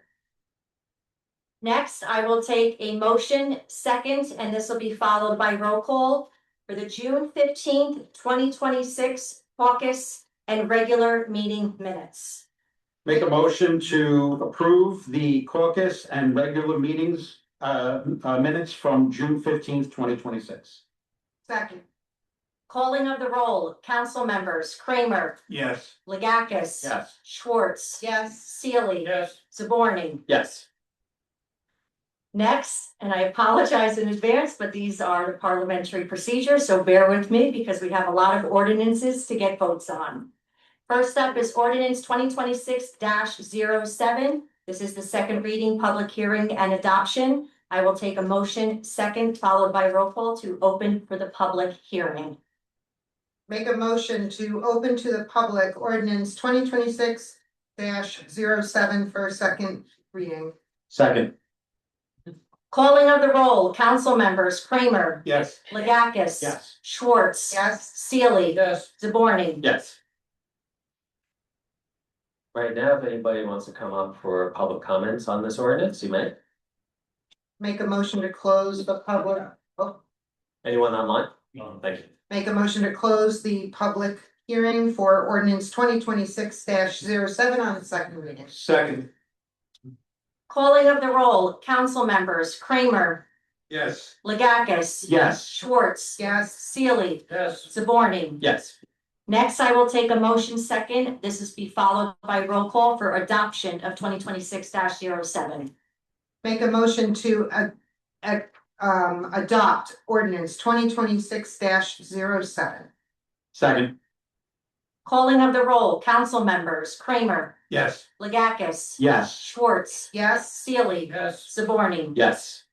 Next, I will take a motion second, followed by roll call for ordinance 2026-08 to open to the public hearing. Motion to open to the public ordinance 2026-08 for a second reading. Second. Calling of the roll, council members Kramer, Yes. Legakis. Yes. Schwartz. Yes. Sealy. Yes. Zaborni. Yes. And now, if anyone from the public would like to come up, Make a motion to close the public hearing for ordinance 2026-08. Second. Calling of the roll, council members Kramer, Yes. Legakis. Yes. Schwartz. Yes. Sealy. Yes. Zaborni. yes. Next, I will take a motion second, followed by roll call for the adoption of ordinance 2026-08. Make a motion to adopt ordinance 2026-08. Second. Calling of the roll, council members Kramer, Yes. Legakis. Yes. Schwartz. Yes. Sealy. Yes. Zaborni. Yes. Next, I will take a motion second, followed by roll call for ordinance 2026-09 to open to the public hearing. Make a motion to open to the public ordinance 2026-09. Seconded. Calling of the roll, council members Kramer, Yes. Legakis. Yes. Schwartz. Yes. Sealy. Yes. Zaborni. Yes. Right now, if anyone from the public would like to come up and discuss, Make a motion to close the public hearing for ordinance 2026-09. Second. Calling of the roll, council members Kramer, Yes. Legakis. Yes. Schwartz. Yes. Sealy. Yes. Zaborni. yes. Next, I will take a motion second, followed by roll call for the adoption of ordinance 2026-09. Make a motion to adopt ordinance 2026-09. Second. Calling of the roll, council members Kramer, Yes. Legakis. Yes. Schwartz. Yes. Sealy. Yes. Zaborni. Yes. Next, ordinance 2026-10. I will take a motion second, and this will be followed by roll call to open to the public hearing. Make a motion to open for a second reading ordinance 2026-10. Second. Calling of the roll, council members Kramer, Yes. Legakis. Yes. Schwartz. Yes. Sealy. Yes. Zaborni. Yes. If anyone would like to come up and discuss, Make a motion to close the public hearing for ordinance 2026-010. Seconded. Calling of the roll, council members Kramer, Yes. Legakis. Yes. Schwartz. Yes. Sealy. Yes. Zaborni. yes. Next, I will take a motion second, and this will be followed by roll call to adopt ordinance 2026-10. Make a motion to adopt ordinance 2026-10. Second. Calling of the roll, council members Kramer, Yes. Legakis. Yes. Schwartz. Yes. Seely. Yes. Zaborni. Yes. Ordinance 2026-11. I will take a motion second, and this will be followed by roll call to accept the introduction. Make a motion to introduce ordinance 2026-11. Second.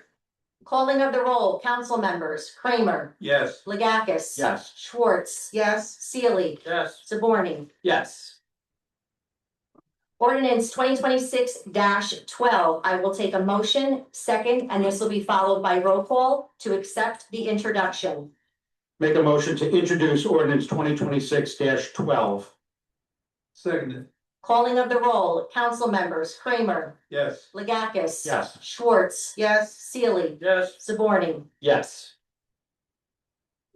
We are tabling 2026-13. Is that correct, Council President? Yes, please. Okay, then I will take a motion second, and this will be followed by roll call to table ordinance 2026-13. Make a motion to table 2026-13. Second. Calling of the roll, council members Kramer, Yes. Legakis. Yes. Schwartz. Yes. Seely. Yes. Zaborni. Yes. We are also tabling 2026-14, Council President. Yes, we are. I will take a motion second, and this will be followed by roll call to table ordinance 2026-14. Make a motion to table ordinance 2026-14. Seconded. Calling of the roll, council members Kramer, Yes. Legakis. Yes. Schwartz. Yes. Seely. Yes. Zaborni. Yes. Thank you. Moving into resolutions under consent agenda. Is there any resolution that any member of the governing body would like pulled from the consent agenda before you vote on them all together? Make a motion to pull resolution 2026-177. Any other resolutions? We need to vote separate, so it's a poll for a separate vote on 171, please. Got it. Okay, so bear with me. I'm gonna take a motion second, and this is gonna be followed by roll call to accept resolution 2026-161 through resolution 2026-170 and resolution 2026-172 through resolution 2026-176 and resolution 2026-178 through resolution 2026-182. Okay, I'll try this. Break this up. I make a motion that we pass resolution 2026-161 through 2026-170. Then make the same motion for 2026-172 through 175. 76. Oh, what, 76? Okay, 76, I'm sorry, I checked the wrong one. I thought I'd make a shot at it. And resolution 178 through resolution 182. Second. Calling of the roll, council members Kramer, Yes. Legakis. Yes. Schwartz. Okay.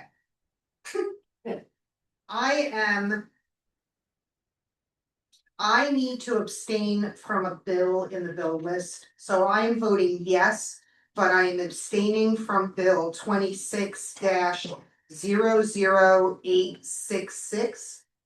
And I am voting no on resolution 2026-18. And Seely.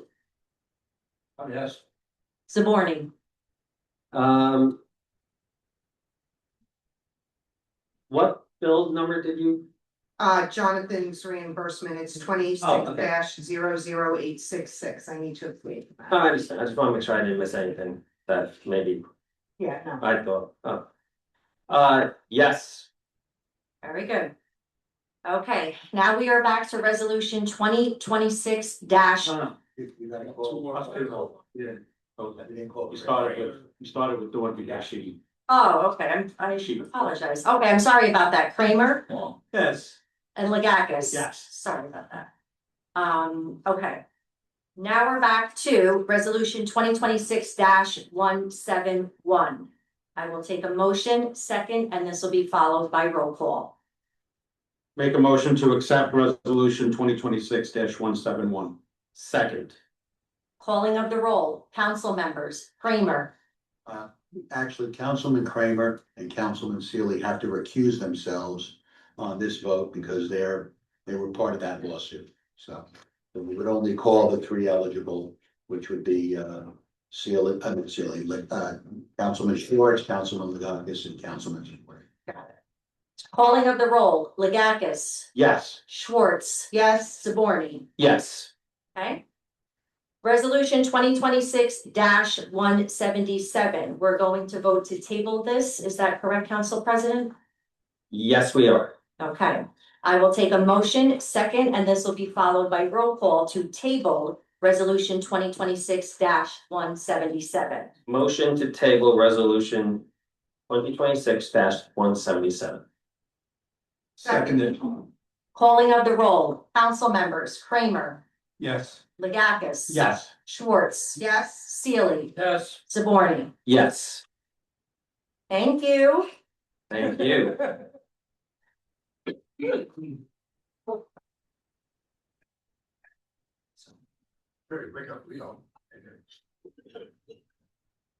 All right. Thank you, everybody, and thank you, Mrs. Howard. Right now, we're up to the 2026 municipal budget public hearing portion of our evening. With that, I'll take a motion second, and then we'll open to the public hearing. Make a motion to open to the public for the 2026 municipal budget public hearing. second. All in favor? Aye. Mr. Tankwitz, sir. Well, we're not adopting the budget tonight. Right. Not clearance from the state. They have some issues. They did not pick up the budget for review until probably midday Friday. Pull the microphones. Ellen, can you hear me? Yes. Oh, so repeat. The public hearing was scheduled for this evening. Okay, we have to have the public hearing as advertised. We won't be able to adopt. The state did not review the budget till sometime in the middle of the day on Friday, and there's still unresolved issues related to some of the questions they had regarding some of the line items in the budget. We're in the process of, in conjunction with the CFO and the business administrator, answering those questions. And hopefully we can get a resolution from them tomorrow as to what we need to do. We may, most likely will be amending this budget, okay? To include some expenditures that they are not in agreement with relative to sick and vacation pay settlements, okay? That was most of the discussion I had today with them, so we don't have permission to adopt. Okay, what we're gonna need to do upon completion of the hearing is definitely schedule a meeting to approve an amendment. Okay, so we can't amend it tonight because we don't know what they want. I mean, I have a rough idea, but we just can't do it. So, and the way the statute works is you can't amend the budget until after the public hearing. Okay, so that won't occur this evening. So we have the hearing on the budget as originally introduced. We close the hearing, okay, and then tomorrow in the daytime, hopefully we'll resolve whatever issues they have and come to a decision as to what the amendment will look like. At that point, I think the administration will notify the council president as to, you know, when we need a meeting, okay, to introduce an amendment. In my mind, most likely, it's going to be an amendment that requires an advertisement and a public hearing. So that's where we are. I mean, you can proceed now with the hearing. I know Mr. Kemp has also had some, you know, what our role is, we prepare the document, we do a technical review on the budget. We deal with the state, technical issues related to the annual financial statement, which integrates into the budget. Okay, so those issues were resolved. And then we took the information from Mr. Kemp, loaded onto the document. I had some questions for him, then we proceeded to, you know, move it to the council level for introduction, which was, I believe, a month ago. Okay, so, at this point, the hearing can continue, but we won't be adopting tonight. So basically, anybody who has questions here or there is allowed to ask questions at this Yes. point? Oh, yeah. That's how that. Oh, yeah, works. absolutely. Anybody has any questions? And when we get the amendment. When we get the amendment. Council, we would have time to ask questions back to administration in order for that conversation to continue. Yes. Is that right? As a Yes, new, yes. as a new look? Yes. Okay, Yes. So in the end, it's yours. So you have every legal right to ask the question. very good. Thank you. So the amendment will be, changes to the budget document that the council introduced on the fifteenth, where they didn't like this number, they wanted it in a different space. Or wanted, some information on, how did you get to this number? Stuff like that. There's a different, group of people running the show down there, and they're asking for a lot of things they've never previously asked for. Okay, some reserves that I know we've had on the books since 1980, they're asking about those, even though the budget's been reviewed 27 times since 1980, but they're now asking, well, where'd this come from? And I told the kid, I said, it's been there since 1980. It's been through 25 people reviewing it. I said, and now you're asking, okay, but we'll get you the answer, so we'll make them happy. And it's nothing controversial, but they're asking for copies, usually with shared service agreements. If you had one last year and it got bumped up a little bit for inflation, they approve it. Now they want signed copies of all shared service agreements, irrespective of how long they've been on your books. And these are some things that we've had here for many years. 40 years, yeah, like some of this fire, East Brunswick Fire Communication, Middlesex County Improvement Authority for Recycling, Middlesex County, the Board of Health, there's a health agency that we pay for, all that stuff. It's stuff that's been there, so we'll make them happy. We'll get it. Very good. So we could have the hearing for that's interesting. Mr. Kent? Yeah, in relation to the 2026 introduced budget, as Mr. Singlets and Mr. Carr has indicated, we're currently under state review. We're anticipating to introduce the amendment as soon as we get the state's notification. At this time, we'll take any questions in relation to the introduced budget and any consideration from the council in relation to that. Council? Start? Anyone may All right. begin the discussion. We just purchased a garbage truck 3 or 4 years ago. How many do we have now?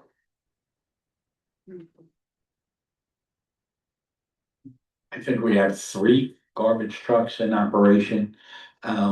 We finally got rid of the eyesore that had the plants growing through it in the Borough yard via auction. There is no garbage truck in this year's budget. Right here, I don't believe we, for $410,000. With 20,500 of it being current planned funding for services for the current year of 2026, with 389,000 debt authorized.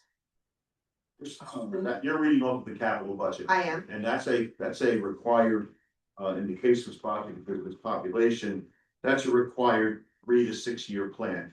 It's a non-binding plan. Okay, it doesn't have to be done. It's not like the budget itself. This is just a plan. It's a blueprint, non-binding, and you have to, again, make the state happy and show what some of your planned purchases are. Okay, I'm not saying it was a bogus purchase, but it was the list I was provided from Mr. Kent. Okay. Although I would say this, other clients that I have, it's been a 3-year, just like as Mr. Hager will tell you, with a fire truck, there's a long lead time that you need. Okay, in this one case, we had to wait 3 years for a new garbage truck. And now I'm hearing for fire trucks, it's 48 to 52 months. So it's on there. If eventually between now and year end, the governing body or administration wants to act on it, they can, but Okay. we decide to do it, it's there. But the money is included in this year's capital. It's as 20,500. That's in our capital improvement fund. Okay. Okay, so yeah, it has to be there. If you put money in the capital improvement line on this section of the document, the capital improvement money that you have on deposit, plus what you're providing, it needs to be able to meet that number. And I believe we're there. And with respect to the capital budget plan, as we discussed, Councilwoman Schwartz, when in relation to the capital budget, as Mr. Jeremy just explained, it's a non-binding document. It is when a bond ordinance is introduced that that becomes a binding thing, and the capital budget is always amended based off the provisions of those bond ordinances. Okay. I wanted you to, yeah, I wanted to hear it out. Yeah. That may change, they want us to give them, as Fred wired to me today, here's the. I don't know what it means, WQAA report, which is this water quality analysis. That tomorrow, once I get back to my office, I'll see, it has to be added to this. You can make changes to your capital budget anytime before final adoption, okay? So that'll be added to this, as well as I believe, Mr. Kemp. But nobody moves on any of these items without council approval. Yeah, yeah. Okay. I just. If you didn't put it in there, we can get an Instagram that says, what are you guys doing there? You don't have a capital plan. Okay, Look, like, for example, you had Kevin here today, you've approved DOT monies for future years, it's gotta be in here. If tomorrow you decide you wanna do something and it's not in here, let's say we adopt tonight and a week from now you decide there's something you wanna do. We would prepare what's called a capital budget amendment, it has to be included in there, so that's all routine stuff that we kind of are, a pain in the neck with our clients on, some clients don't do it and okay. we're supposed to, so this can change, okay? And again, I popped in the information Mr. Kemp provided and I gave it my best shot as to whether it's gonna be done, that's not my call, but I think it shows that there's some forethought by the governing body as well as the administration and like what we're doing. Got it.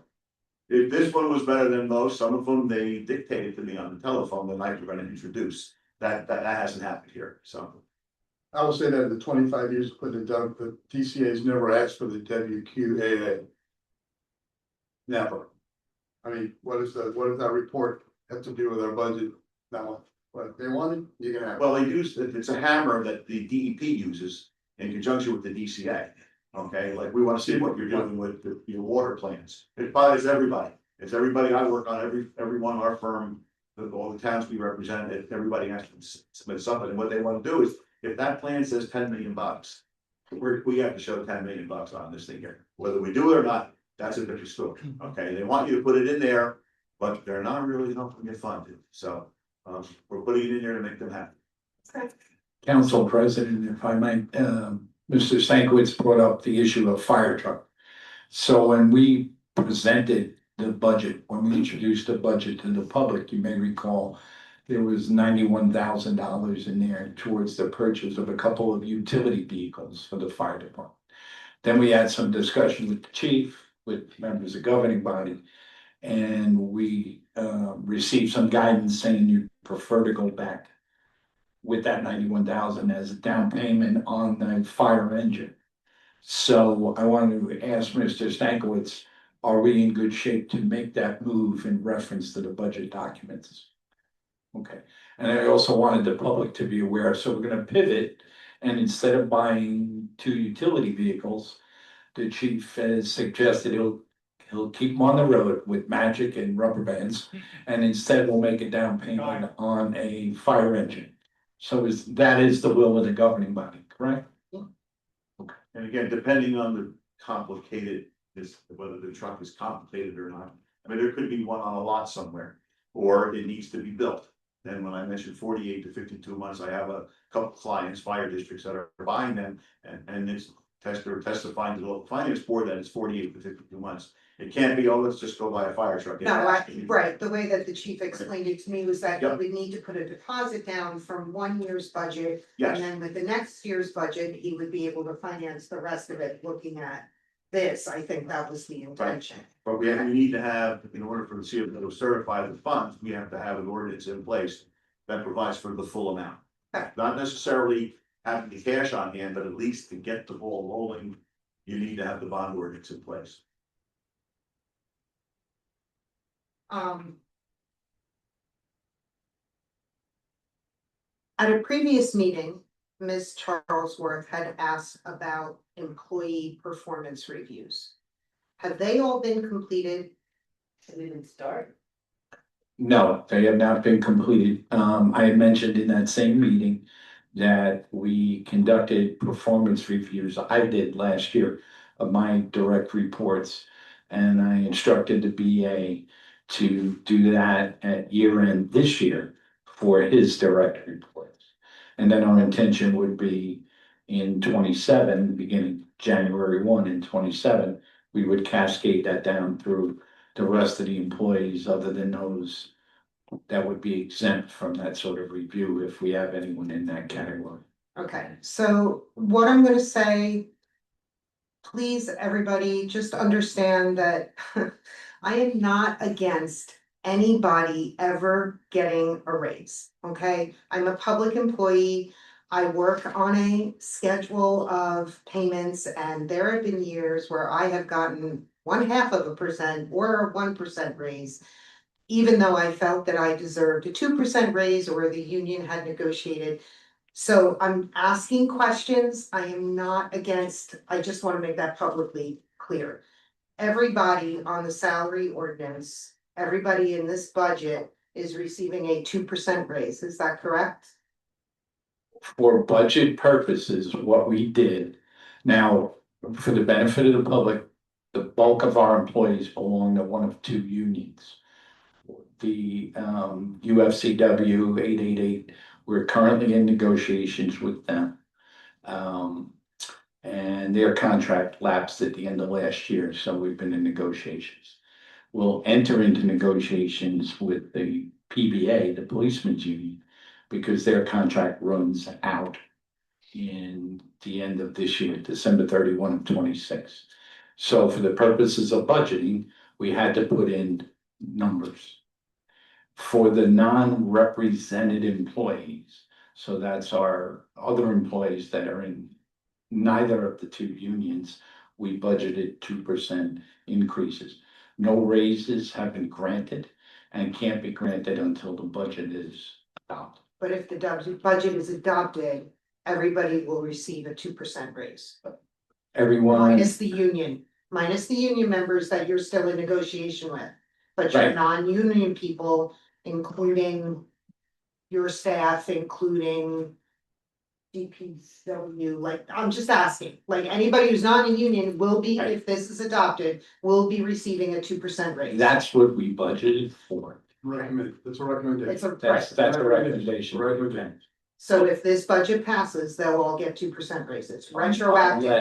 Unless you, Spending plan, as the mayor indicated, there's percentages in here, but just because the budget passes.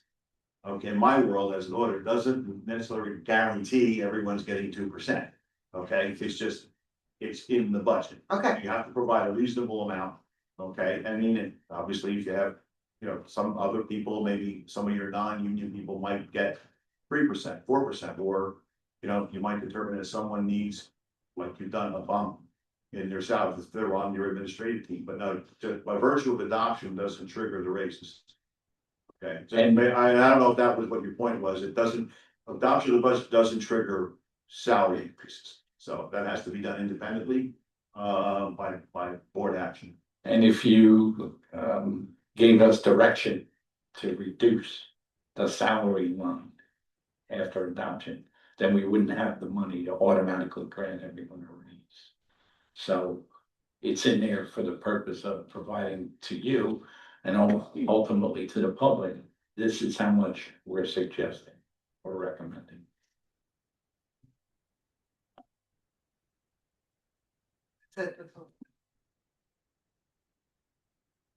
Anyone else from council with questions? Comments? Anyone from the public, please, would like to come up, ask any questions, have a discussion regarding the budget presentation?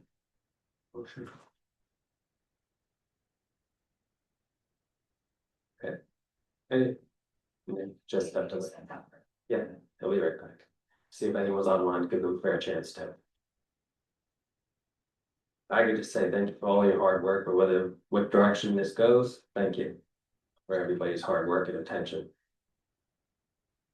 Mr. Higgins, is anyone online for questions regarding our budget presentation? No, thank you so much. If there's no other comments or questions, motion to close the hearing, the public hearing. Second. All in favor? Aye. Thank you. I'd like to thank Mr. Jenkins for his time for coming in today. Problem and she didn't hear, because the guys that work the parties are right there. On it. Sorry. We'll be in touch tomorrow with the administration regarding whatever amendment the state wants us to make, okay, and in my mind already, I know it's gonna require a public hearing. Okay. Which also requires an advertisement, so it's a process that takes, I mean, you can do an amendment. You have to have 3 days, if it's a required hearing and a required advertisement, then you need 3 days between the introduction and then the hearing and adoption, so.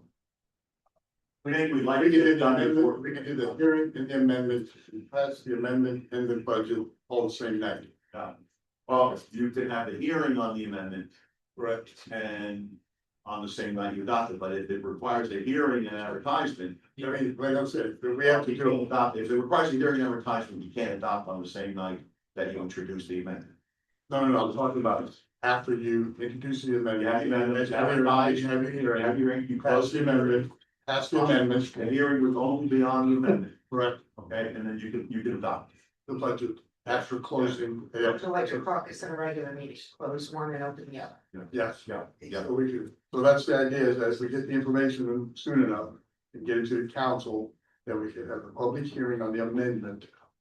In accordance with the law.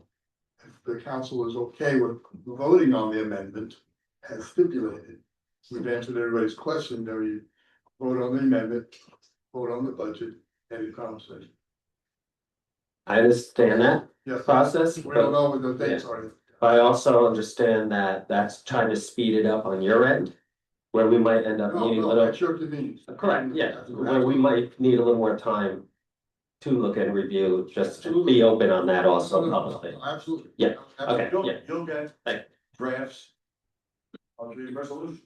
No, the time is yours, the date, the Okay. date of the meetings are yours. Whenever you're ready, we'll have the meeting, Thank you. but we wanna make sure that we get the information to you. So that we don't have a meeting and have a conversation, and we haven't met the statutory regulatory guidelines. As far as public hearing and public notice and putting in the newspaper and all that jazz. Is that correct? Very good. Thank you, gentlemen.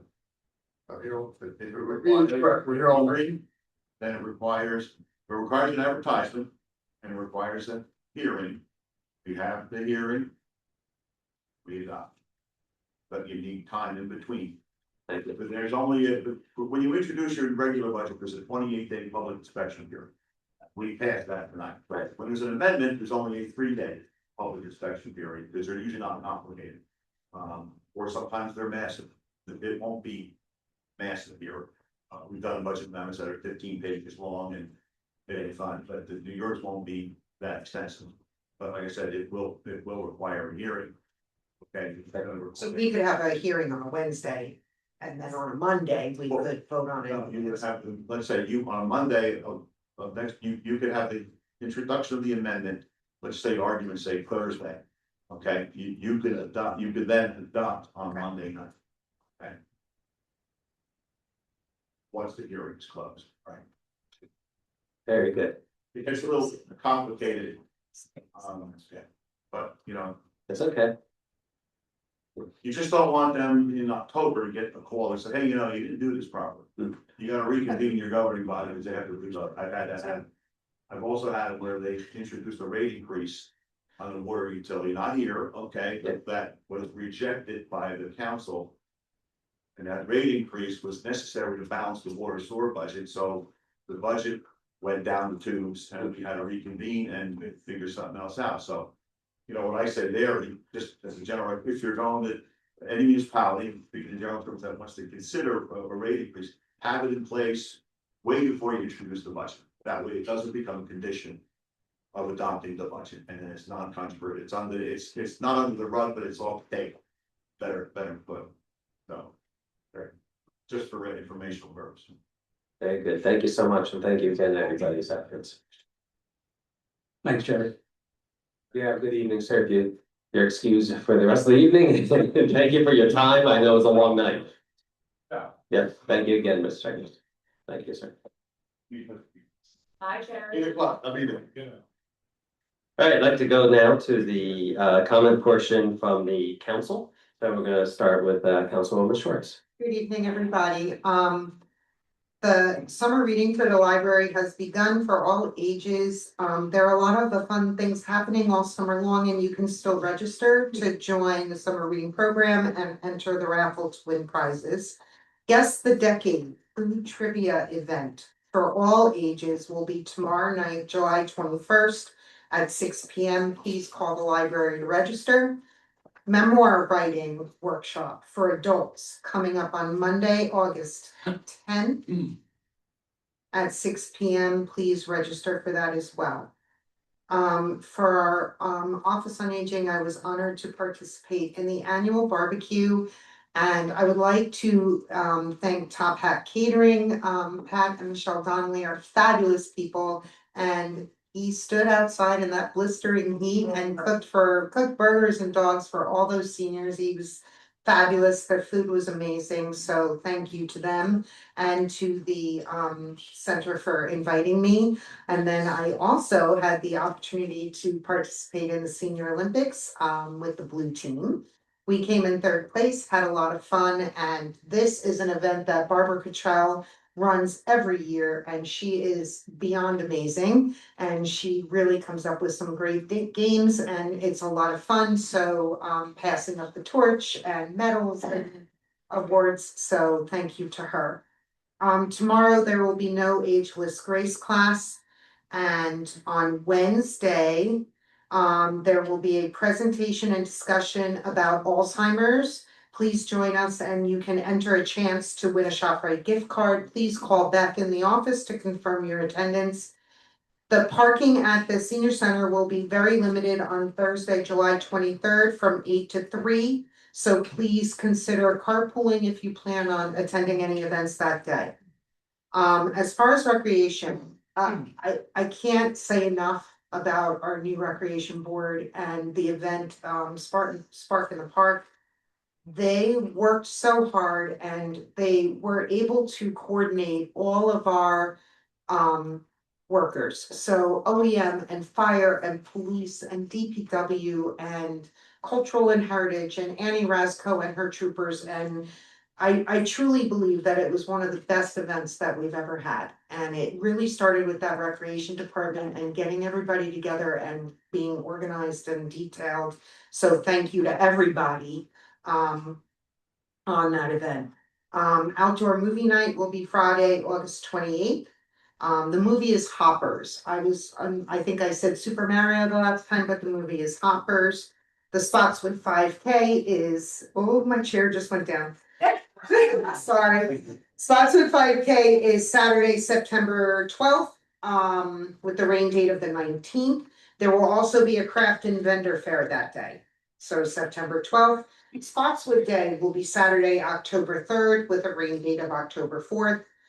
Spotswood Day is the new name for our Oktoberfest, in case anybody's wondering. And the next recreation meeting will be August 12th at 7 p.m. in the municipal buildings conference room upstairs, second floor. And that's it.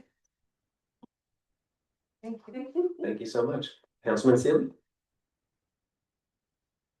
I don't have near as much. First off, the engineer's report, well, that's gone, the engineer gave it. As far as grants, we have been informed by Melinda Valdez, Division Manager, Office on Aging and Disabled Services Department of Community Service, regarding our mid-year amendment to our Title III Physical Activity Grant, giving us an additional $4,000 to make the total $9,000 for that grant. I have a question for administration. Have we gotten any word or any advancement on grant information regarding water line replacement? No, sir. It's still at Senator Kim and the other senator's office in the hopper, if you will. That was the infrastructure one, right? The infrastructure, right, $2 million, I requested $2 million from each of them. And not replace lead pipes. Yeah, lead galvanized. This one. Cause unfortunately, I decided to be a little proactive. I live on Elm Street, my pipes are galvanized. If you were in the shower and somebody turned the water on, boy, you were in trouble, cause water pressure just gone. So I got proactive and decided, let me fix my water pipe. $7,000 later, and the reason I say that is because you don't have to do this until 2031. You want to be proactive, fine, you got the money, it's a good idea. If you don't, you should hold off because there are grants available, and sooner or later, in worst case scenarios, sometimes I don't know if we will, but the borough does do the job, but you get billed what they get billed for your water bill. In other words, we are responsible from curb in. Us as residents. The borough's responsible from the valve to the curb. Okay, so if you're gonna think about doing it, you may want to give it a lot of thought, because it was a very quick process, but a very expensive process. And I've been looking a lot online about the monies you can get that, and I've been told, unfortunately, there was money available that I could apply for some, but since I already did it, too late. Can't do it. So you can't get reimbursed. Doesn't work that way. So what you should do is really look into the project before you do it. There's plenty of information online regarding the lead replacement line services. So I would definitely do that if you have the time. I'm still waiting for the minutes regarding our last flood control commission. I have still not gotten them. They told me they were on the website, but I was on the website today to do another follow-up, and it's still not there. I did send them an email saying I'd like to know what's going on here. And our next meeting, unfortunately, isn't until October 14th. Yeah, that's a little bit of a gap. And the only other thing I would mention, and I believe Mr. Clark can handle this for me, is I haven't received a report from our grant company at all since the last one we got in February. Regarding grants they're working on. What is left? I don't. They're probably using my ex email. Because that's what happened with mother paperwork pretty recently. And I'll leave it at that. What is you like? Email. ET is the one you gotta use. Getting the ones I. ET phone home, yeah, me. Getting the ones I send you. ECL is ex-mayor, they won't let Tim take it offline. They say it has to stay online for 7 years in case anybody would like to do a request on anything. So the emails I'm sending you go where? Limbo. The old email is to limbo, I can't get to them, I have no access. Public does, but I don't. And unfortunately, that's the end of my report. I did enjoy myself though at Sparking Park. I thought that was a rather well-run event. Thank you, Councilman. Councilman Kramer. Well, I don't have much to talk about. I was away on vacation for a while, so I only returned Monday, and of course I have a meeting scheduled DBW tomorrow. So I'll have a report at the next meeting. Thank you, Council President. I echo everyone else in saying the Spark in the Park was great. Great time. Great amount of people that showed up. The program, the food truck, everything was great, well done, and really thank God the weather cooperated for a good portion of the day, and although it was very warm. Couple of updates just with regards to the fire department. Still looking to recruit. There's some signs by the door on your way out if you want to take a lawn sign and put it up on your lawn. We would appreciate that. I also want to commend the fire department. Multiple calls, if you follow them on social media. They had posts on June 29th, June 30th, July 3rd, July 4th, July 9th. And especially with all the storms that we were receiving and having a lot of flooding and down trees, down wires and stuff like that. So thank you, Chief, and to the fire department. Following our last meeting, I reached out to Chin Flasacco of East Brunswick and Chief Corbacero here in Spotswood. and ask that they have a little bit more of a presence on Old Stage Road. You might have noticed that they had signs up within about 24 to 48 hours of doing that.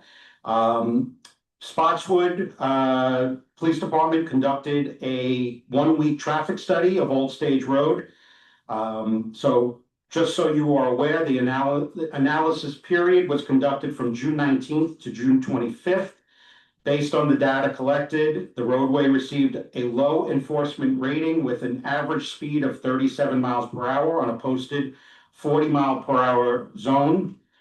The traffic classification analysis also revealed the following: single unit trucks, which are the smaller box trucks, were 9.4% of the total traffic, and the multi-unit trucks, the larger trucks, were 0.4% of total traffic.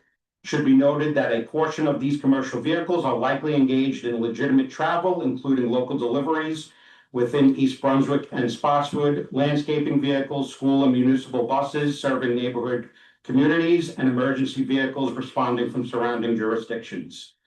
The next step is to submit an application to the NJDOT requesting an approval pursuant to NJSA 39:4-197.15. Upon approval, the borough will be in full compliance with the statutory requirements necessary to enforce the existing 4-ton excluded roadway ordinance on Old Stage Road. This application is mandatory because changes were made to the ordinance. Basically, what that means is Old Stage Road on the Spotswood side at one point was an 8-ton limit, and while East Brunswick was a 4-ton limit. And at some point, an ordinance in Spotswood was passed without approval from the DOT to change it to a 4-ton limit, which meant that we could not issue tickets during that time period. So now excuse me, let me just finish, please. So at this point now, we are looking to get into compliance with that so that the ordinance will be changed and we will be able to issue tickets. East Brunswick Police Department did not do a traffic study, but they did engage in targeted enforcement along Old Stage Road. And the computer system determined that 22 motor vehicle stops were conducted on Old Stage Road alone during the months of June. So those were the reports from both East Brunswick and Spotswood. In addition, for Spotswood, Chief Corbacero just let me know that they are looking into proposals on Jackson Street to alleviate the bottlenecking at the high school lot entrance on the mornings of school drop-off at the high school. And also a GIS GPS system has been installed on all police vehicles to monitor speeds that the officers are going throughout the town. Thank you. Thank you, Councilman. Mr. Sachs, any updates? Nothing to report. Very good. Ms. Halloran and Anthony, how's the clerk's office? We're doing great, thank you. Although the summer months are underway, the clerk's office remains busy with day-to-day operations while continuing records management projects. We are currently reviewing records in accordance with the state's records retention schedule, organizing both paper and electronic files, and preparing records that are eligible for destruction and disposition to ensure compliance with state requirements. The summer months also provide a great opportunity to focus on these important administrative projects and ensure our records remain organized, up to date, and in compliance. Thank you. Thank you, and thank you for all you guys do. Mr. Kemp, any updates? Anything you'd like to share? I would just like to share that it's been an honor and a privilege to serve the wonderful community of Spotswood. I am going to miss everyone here. Mayor, thank you for your faith in me. Council President and Council, thank you for having me here. I'm going to miss everyone, so thank you. Best wishes to you, sir. Mr. Carr. I'm good, sir. Very good. Mayor O'Brien. Thank you, Council President. Good evening again, everyone. I'd like to start with thanking Donna Falkenberry, who stepped in as acting mayor during my vacation. And some have told me take your time about coming back. She's doing fine. So I appreciate the work she did. In regards to the Spark in the Park event, I'm sorry I couldn't attend it.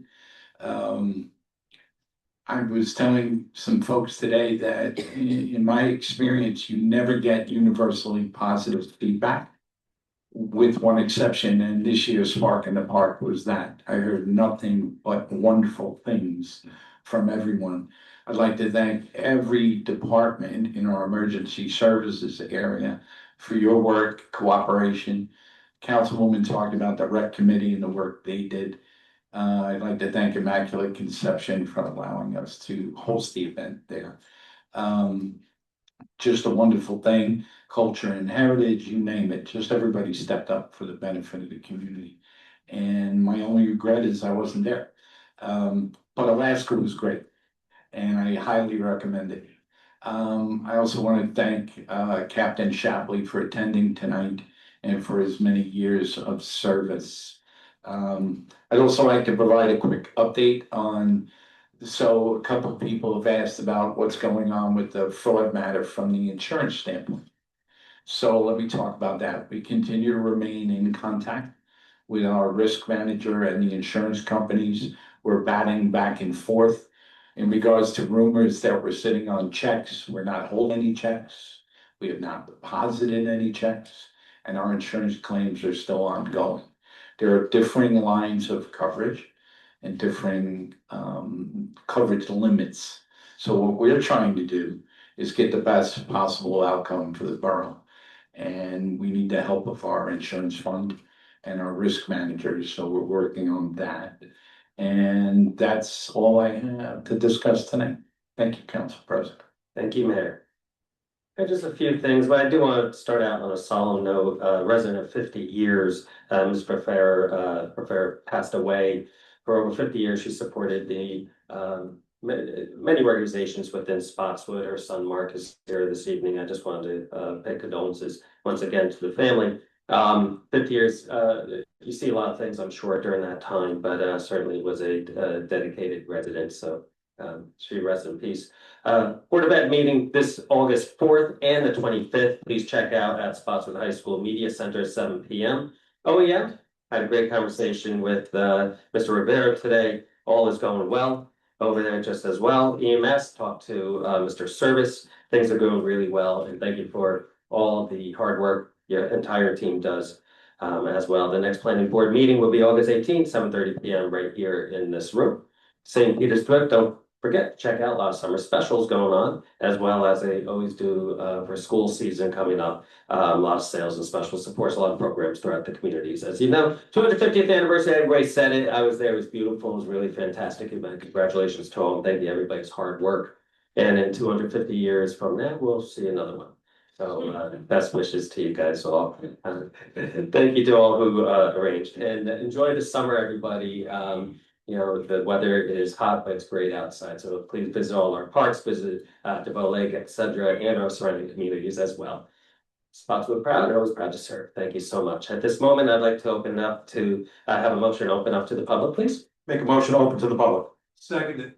All in favor? Aye. The public portion comment of the Spotswood Borough Council meeting is allowed the public to bring council's attention their concerns or comments in accordance with NJSA 10-4-12A, as well as Spotswood Borough Ordinances 2-18 and 2-19, except upon consent of the council president. Each person addressed in the council in the case of resolution shall limit their remarks to 3 minutes, and in the case of ordinance shall limit their remarks to 5 minutes total for the meeting. No person shall direct any remark or a question to the specific council member except by permission of the council president. Any council member who the council president may choose to answer a question, but they're not obligated to do so. All persons wishing to address the council shall do so from the podium or other location specified by the council president. Each person addressing the council must identify themselves by name and address. If said person is representing a business or organization, they shall further state whether their comments are their personal view or those of the group they represent. I do want to just make one comment about this. I say it in caucus. Caucus is a separate meeting from regular meeting. That's why I'm choosing to do that twice. So thank you so much. Sir, well, please, maybe that. Thank you, Council President Andrews Morning, for that remembrance. It's meaningful to myself and my family. Thank you very much. I do have a major issue. It's abandoned lots. I live on Fleet Street. They're actually back on Brooklyn. These lots have been abandoned for over 25 years. Overgrown trees, debris. There's also critters on these lots, groundhogs. I've seen actually raccoons living on this lot. It's just totally abandoned. Also too, I know that the township owns part of this property, has a right of way. I don't know if anybody knows a little bit about this or can explain. Mark, my condolences to you and your family on your loss. Thank you. So we've been in contact with the resident on Brooklyn and the residents on Orchard at the back of the street about this issue for about a year. One of the problems has been, it's actually two lots and ownership was in dispute. So for those of you that live in the neighborhood, you remember Charlie Golitz. And when he passed ownership of those lots, he conveyed, but the problem was he was never on the deed in the first place. So what happened was we ended up in a situation where we went to code enforcement first, and the obligation is that of the property owner. But then when the ownership became a matter in dispute, it kind of threw us into legal limbo. So we, with the assistance of Mr. Sachs, we identified where we are in regards to that. And because the hazard is imminent, we, the township, are now in the process of having our arborist, RKD, come in and cut down the hazardous trees and clean up with the help of DPW a little bit of the lot. That work was just commissioned this week, I believe. Who owns those lots? So a gentleman by the name of Edwin Moon registered the deed years ago. Mr. Golitz paid the taxes on it for years. I don't know if he had a partnership arrangement or just what happened between him and the Moon Now, does he estate. own two of those lots or just one of those There's lots? two lots. But and- he owns two of those lots now? No, Mr. Golitz passed and then conveyed what he believed was his ownership interest to another party, a third party. And that person paid the taxes for a couple of years since his passing. And when we came to them from a code enforcement standpoint, that's when they started doing title searches and realizing they didn't actually have a deed interest. So where we are now, it's kind of up in the air who actually owns it. Eventually, I imagine these properties will end up in foreclosure and they'll fall back to the town in a tax sale. Now, this was going on for years that no one knew who actually owned these properties. I can't speak to years ago. I can only tell you when it was brought to our attention in No, I 25. understand it, but what I'm saying is taxes were totally paid up for 25 years on those properties. Mr. Golitz was paying the taxes till his passing, and then his heirs paid the taxes. Okay, but there's one lot or two lots? This is what. My understanding is there's two. So two lots were up to date with taxes as of now. Up until recently, yes. Okay, and they weren't notified that that particular lot, okay, there's 50-foot trees, two of them that broke on my neighbor's roof and on the street. Right. Okay, the township has a right of way, is that correct? We have a utility easement on the property like we do in many Well, what's actually locations. on that property, I think, is the sewer system. Yeah, that The would sewer be system. part So of you the have utility trees easement. that are 50 feet tall and an abandoned lot, you can't even walk through there. You know, there, like I said, there's animals also in there too. So, Mr. Sachs and I walked it the other day. Luckily, we didn't encounter any hedgehogs, raccoons, or anything else, but we were able to walk on it. yeah, no, I understand it, but what happens is every time there's a major storm, something Mhm. breaks. There's debris everywhere Right. onto my property, onto Orchard Street. Right. And why are those people are not gonna be taking care of that property ever? They're just gonna leave it abandoned? No, what I said was when it was identified as an issue to us, we turned it over to code. code enforcement issued violations. The individuals who thought they owned it, who had been paying the taxes, then got an estimate from a tree surgeon. When they realized the cost, they then started to think about selling the property. When they went to sell, that's when they learned they didn't actually have a deed interest. You can't sell what you don't legally own. So then it falls back to Nobody the actually town. knew what was actually going on, so people actually trying to pay taxes on that property, they're not owning the property. So. That's correct. So nobody knew what was going on. When Now, we, but now, when we actually do something in this town, to give, the taxes, to certain properties. Who do we send that to if nobody knows who owns that? so the tax bills were going to the heirs of Mr. Golditz. When they're walking away from the property, we're still left with the hazard of the trees. So that's what we're addressing.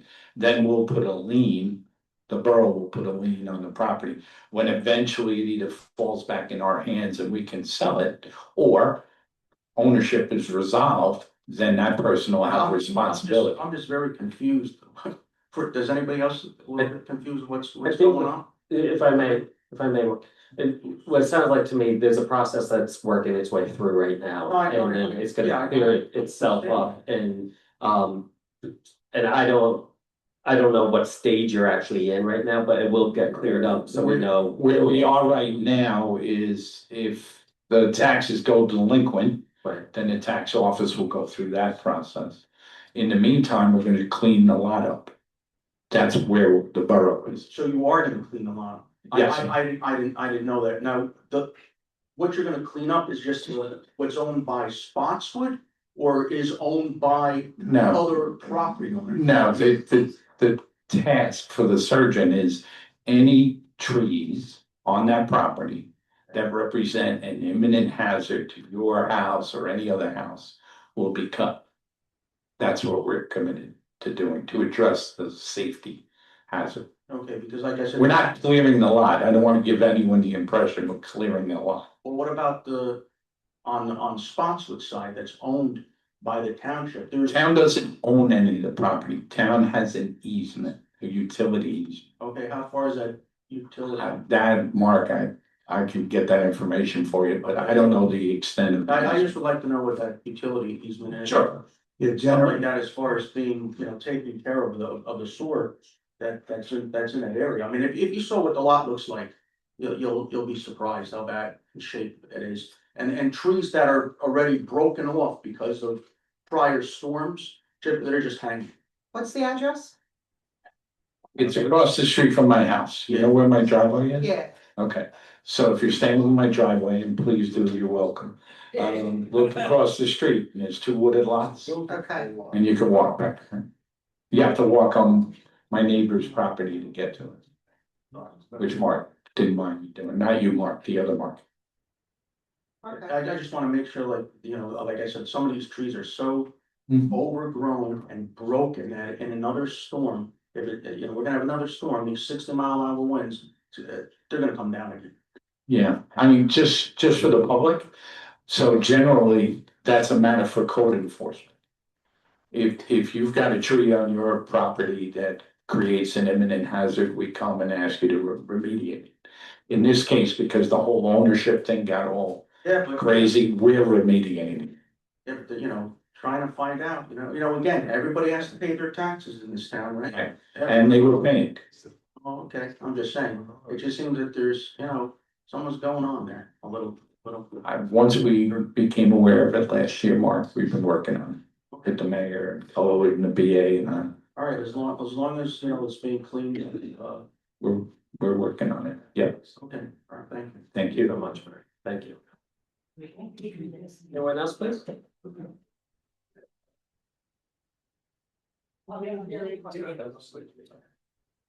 Hi, Jennifer Sam Marcos, 14 Nicholas Court. One real quick question, can I direct it to you? What's going on with the arrest with, the 344? yeah, so between last council meeting and this evening, I did have, again, I had another conversation with the chief of detectives for the Middlesex County Prosecutor's Office. Listen, I know I keep telling you the indictment is imminent. The indictment is imminent. I got a little more clarity from Chief of Detectives, so, he wouldn't commit, but he said probably in the early fall in September, but we're not that far away. The investigation, from what I understand, is completed. And they need to now present it to the grand jury. And then So we're grand looking, jury will determine whether to indict. we're looking around Christmas. No, we're probably looking earlier than that. I know, I'm teasing. All right, that was it. Thank you. Thank you. Good evening, Chris Hager again, coming as the borough's fire chief. First off, Deshaun, thank you for all the help and service. I know we've had quite a lot on our plate just as one department, so wish you luck, all your future endeavors, but on the fire department side, like I said, you've really been a big help getting a lot of stuff done, so I want to say thank you. Also, thank you, Mayor and Administration and the council for coming together with the fire truck. I know there's a lot of back and forth, but it's important. Like Jerry mentioned, we're at a 4-year build time with this, so getting this money reallocated and getting that process moving now is really important to make sure we stay on target with that. So thank you all for that. Councilman Legakis alluded earlier. It's been a very busy month. We go back, start with Spark in the Park. The guys put in a 14-hour day that day to make sure that the fireworks arrived and were loaded. Went off without a hitch. From there, we into the 4th of July, between the heat and the storms. Guys are going nonstop. We spent 3 hours on one of those 105-degree days at a fire in Monroe. Came back, literally went to go refuel the truck. One of those storms rolled in, and it was off to the races around town. That happened 2 nights in a row.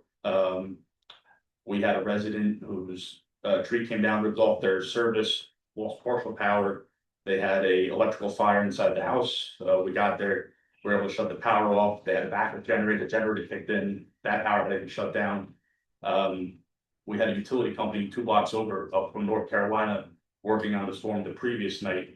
We were able to send the police over to grab the lineman to come and cut the power. The resident a week later stopped by the firehouse. They brought an electrician, and the electrician told them that the power hadn't been cut. They'd probably be building a new house, so they wanted to thank us. I just wanted to pass that along. We had the flooding. We had 2 residents driving the flood water. Their vehicle became disabled. They got stuck. The guys were out on several other storm-related calls. We're able to go get those people out of flood water. So it's been a busy month. So I just wanted to thank everybody and the guys for putting in all the time that they have. With that being said, I know we have a meeting later in the week, but I just want to kind of talk. I don't know how. I know we've spoken, Council President and Legakis, but the firehouse. So for those who are not aware of the current state of things with the firehouse, going into 4th of July, we lost 50% of our air conditioning. So we had a new system put in, I think about 3 years ago. We thought at the time the entire firehouse was getting air conditioning. It turns out about 75% of it was being replaced. Since that time, 3 years ago, we have not gone a year with air conditioning fully working in the building. As we came into this summer, it went out, brought a contractor in, they fixed it. It lasted 4 days, went out again.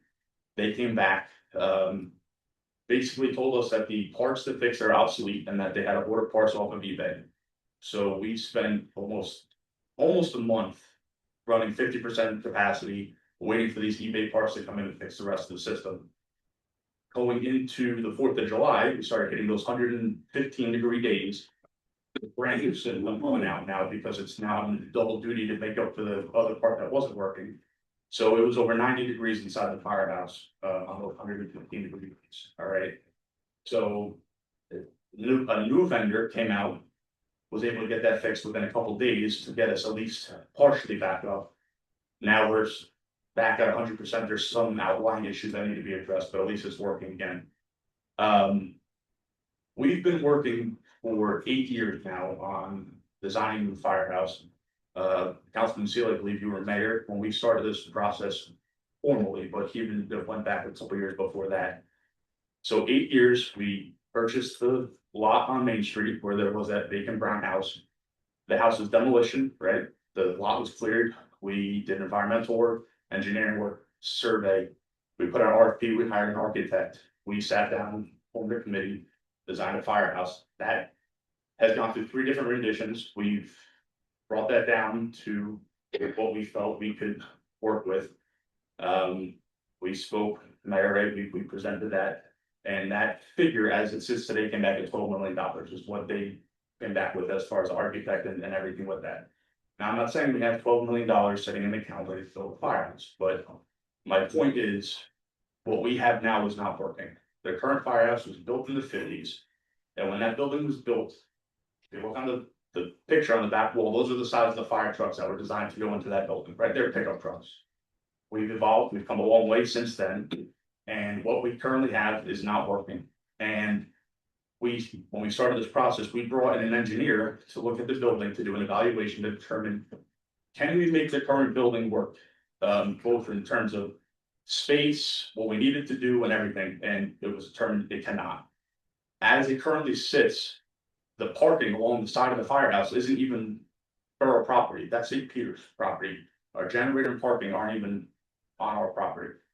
The list goes on, and some of you have been to the firehouse.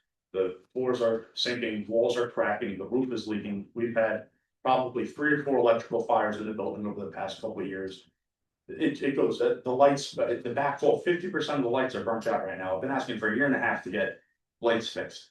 If this was this building or any other borough building, I think it gets there for 1.5 years, half in the dark. It's crazy. The bathrooms, half the lights are out. Drains, every mechanical system we look at doesn't work. Now that's just to get the building working. Not to mention, I have equipment parked outside. We still have a bay up at Borough Yard. The boat, the brush up, some of our other equipment is housed up there. So when we have an emergency and I need that equipment, I have to send somebody across town to pick it up and then meet us or bring it back to staff it to then answer the call. It's not functional. And there's nothing we can do to the current building to make it functional in terms of size and space. We did an evaluation, we worked out a worksheet with the usable space we need, how much square footage, how much space the trucks take up, and it's not doable. If we were to knock down the current firehouse, we're in a floodplain. We can't even build that size building back there to make it work, all right? So we are landlocked, right? On both sides, we can't expand. So that's how we determined the lot across the street would be more suitable. Now, I appreciate, I'm afraid I got the RFP today. I know you guys are looking to bring an engineer back in to do an evaluation, but my point is, at the end of the day, our current building, our current location will not work for us to suit our needs. So I hate dumping good money into bad, right? The taxpayer, it drives me nuts. Yes, we need lights. Yes, we need air conditioning. The building has to function to a certain degree, right? But if we're going to put any sizable money into anything, it's not there, because it's just not going to work at that current location. So, like I said, 8 years is a long time. I can't even begin to tell you how much time the guys have put into this project to get us to this point. Countless meetings, conversations, phone calls, engineers, architects. The administration's been involved in some of them. So have the last 3 administrations. So what I'm asking is, I know we're going to meet later in the week, but we seriously need to come together and figure out what we're going to do to make this work. I understand the financial position of the borough. It's very unfortunate. I certainly didn't cause it. None of my men caused it. But this is where we're at. And how many times are these guys going to come back after being at a fire in 115-degree weather to a building and going to 90 degrees before A, somebody gets hurt because somebody's going to have a heat stroke, or B, they're just not going to show up because they're going to say, why am I coming back if this is the conditions that we're being met with when they do, right? It's not fair to them. They didn't do this, right? So whatever we need to do, however we need to go about this, we need to come together and figure this out, because this is not working. So thank you. I just, I know we're going to meet and discuss it, but we need to do something, because this current situation is not working. So I actually remember the first time I went to the fire department, Jose, and we were upstairs and he said, don't go in that corner. I said, why not? He said, the floor ain't too good. So I understand the shape the building's in. And to me, there's no more people that deserve what we do than fire, EMS, and the police. So I agree, we need to fix your problem. And I agree the township needs to help fix that problem. What you guys do every day, you put your lives on the line to protect us. So it's time that we protected you. So I agree with you. And I think that we need to do something for you. Thank you. And, as it is not, like I said, we're gonna, discuss later in the week, but that's, that's kind of where we're at. Thank you for sharing those details with the public. Thank you. Thank you. Thank you for all you do and your whole team. Bruce Valsky, 304 Brunswick Ave, about the truck traffic stuff, that for how many years I've been telling you, because you've all heard it a million times from me. So that just tells me that on Brunswick Avenue, years ago, when Councilman Sealy was here, and he announced, oh, we're gonna vote again on changing the weight limit, because he explained that back then, that one of the former councilmen here had the weight changed back to 4 ton. And as you explained, that when the police would go to enforce it, they'd say it was a game. There was another shell game that, oh, well, we give you a ticket and then you go to court, we say, well, Judge, and he checks and says, well, it's registered for the wrong tonnage, so they throw the thing out. So evidently East Brunswick, and we knew about this going on before. The ordinance. When they changed the ordinance, the DOT did not approve it, so the ordinance remained at 8 tons. So basically, they could not issue tickets for 4 tons. So the trucks, here's my phone, this is Friday morning. Friday at 11:40 AM. I was coming on Granbury Road, coming back to my house. Tandem dump truck in front of me, there's the plate number, loaded with dirt. And down Almeda Boulevard, make a right, look at the sign right here, it's all lit up that they put out. Make a left, which I'm the guy that every time I see it down in the snowstorms gets East Brunswick to put it right back in the ground. Because they run it over and go through it. Looked at that sign, I'm sure. Got down up the road more where they're doing the pump station, and there's another sign. Rolled right past that, went by my house, made the light, caught him down, shot, got his plate number. Been running the roads on and off for weeks. So I followed him up the ramp, route, all the way down to, I turned off a wall on Route 18. So who's not stopping this guy?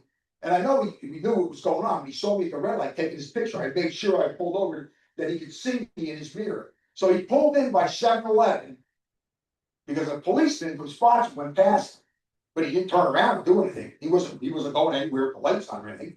So the big truck driver knows the game. He pulled over to the gas station in a Raceway, like he's gonna go get a coffee. When he looked and the cop didn't turn around or whatever, he proceeded to leave. So I followed him all the way up to, like I said, on Route 9. This goes on every day. I've been telling you this for 7 years. I got phones full of pictures of all this stuff, but nobody gives 2 damns. Now in front of my house when they're coming, they're hitting bumps again. The house is shaking off the foundation because the roadway, which the engineer that we currently have that left already, told us when Old Stage Road was all screwed up by ShopRite, it's because of the truck traffic. So when is this gonna, my point once again is who gives us grants to fix roads, and we're gonna let these people keep running these trucks and play this game that, oh, they're currently working down the road. No, they're cutting through. The same thing happened in East Brunswick where my friend lives by Society, not Society Hill, at the top of the hill when you go up the old Turnpike. They were all cutting down here with the trucks because they don't want to go down the hill and wait for the red light for a couple of red lights to go through. So while he's standing there with the zoning guy or whoever was there, and the guy's giving him crap about it, his pole barn that had a drainage ditch put behind it. On the town, did everything the town wanted. Where do you want the ditch? How long do you want it? Okay.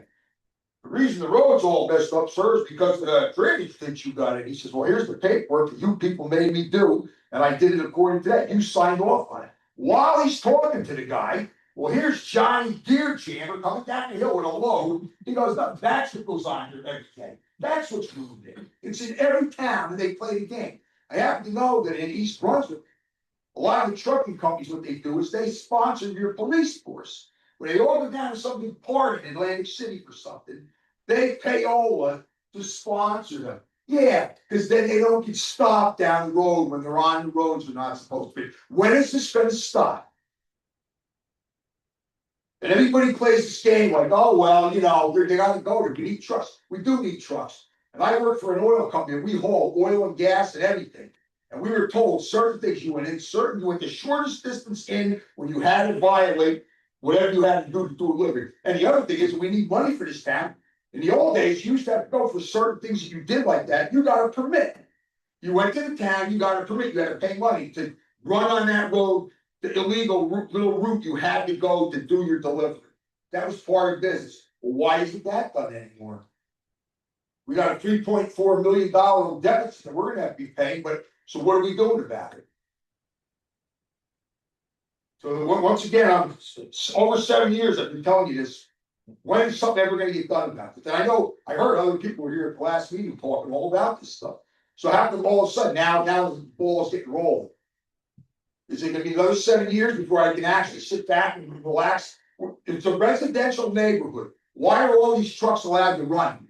As I mentioned, Tom, we are able to get the DOT approval, change the ordinance, and hopefully issuing tickets on both sides will alleviate some of that. And is East Brunswick, like, is the mayor, have you talked to East Brunswick mayor, that maybe you guys can coordinate to make sure that everybody understands?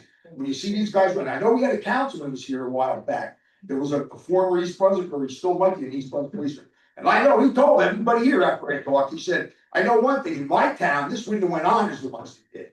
So why is it in this town, it's just like, la-di-da, is it because of paperwork or something?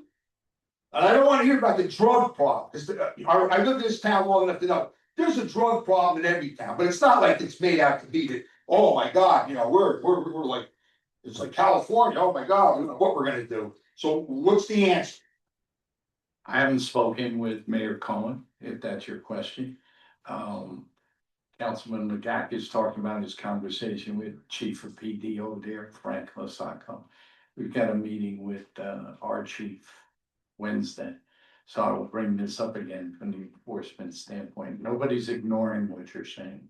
And Jose can verify this last flood we had, there's somebody, this is the stupidest thing these towns do. We have to bag leaves.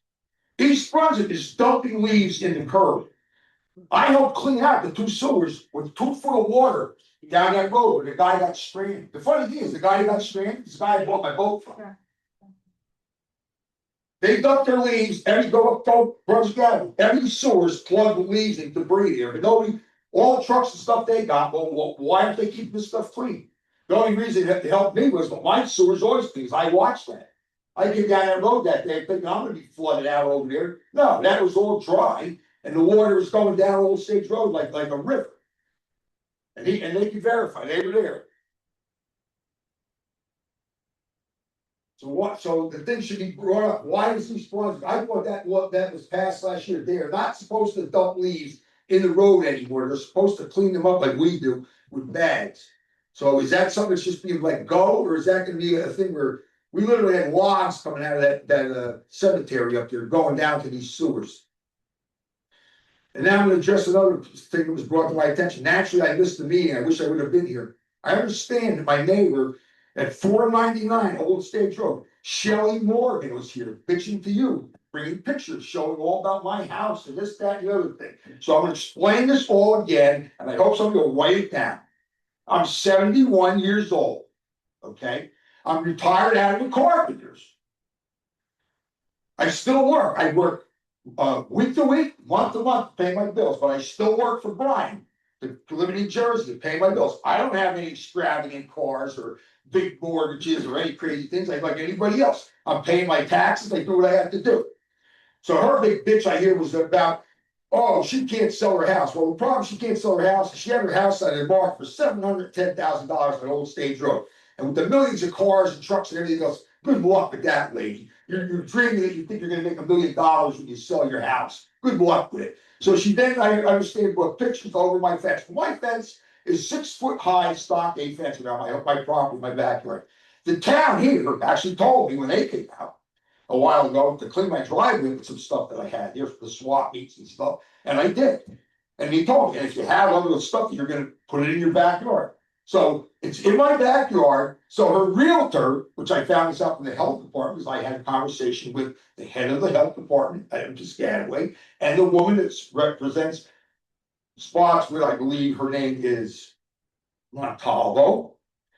And right away, the realtor, they were crying about building problems. Not out of my house, you know, building problems. I have rare cars in my garage. I got a Corvette and a Camaro. I got parts up in my garage that I've saved for 50 years. I got Corvette, Camaro, Chevy pickup, rare stuff, good stuff. So I keep poison in my garage every year. So if I leave my garage door open, say September, October, when I'm doing things, I might get a couple baby mice. They're stuck in the blue truck, and I know they're gone.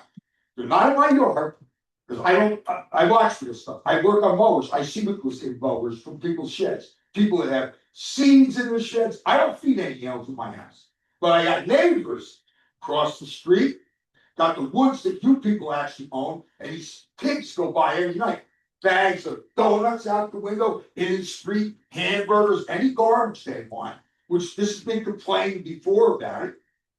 I got other neighbors that decide, well, the poor squirrels aren't having a good enough winter, so they're bringing big peanuts and all. But I'm finding them peanuts every now and then in my yard from all the other animals.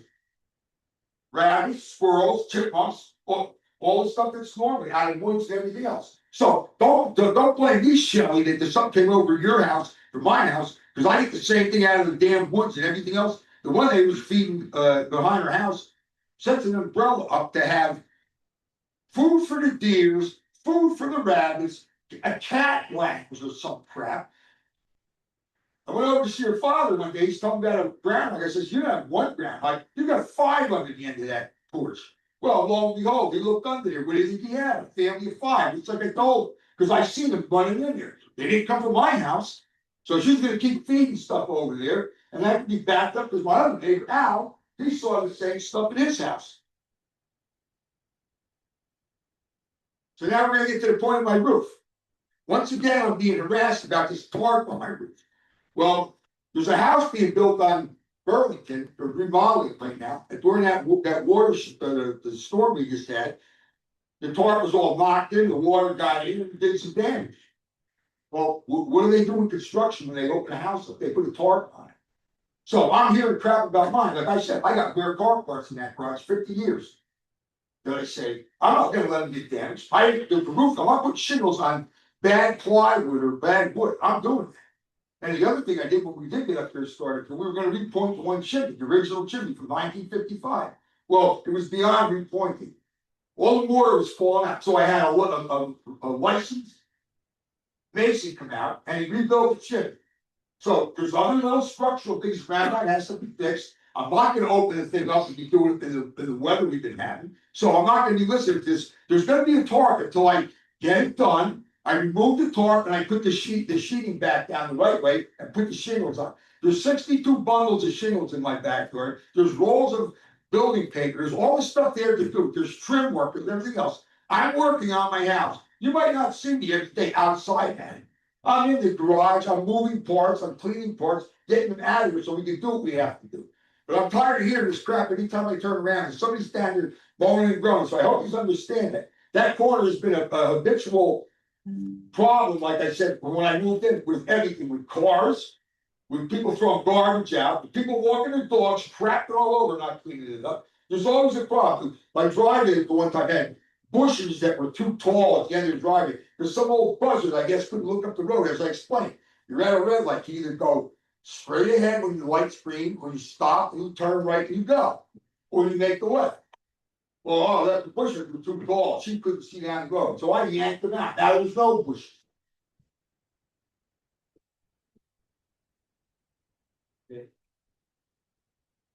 Is that the facts? What happened? That's what I was told. A bunch of people told me she's down. Did she bring all pictures and stuff to show everybody how terrible everything is? Go down the street from my house, about 5 houses. Just walk down. Take a look at the house there. My stuff's behind a 6-foot stockade fence. I called Albert Einstein. Look at the shit by that house that's piled up. You know there's rodents in there. They're going to tell me I got stuff in my house. So Tom, whenever we get a complaint from any source, depending on the nature of the complaint, we listen. If it involves potential code violations, then it gets handed off to the code inspector. And then they go about their business. Ron Haringa goes about his business. And I had this conversation with him, explained it all to him.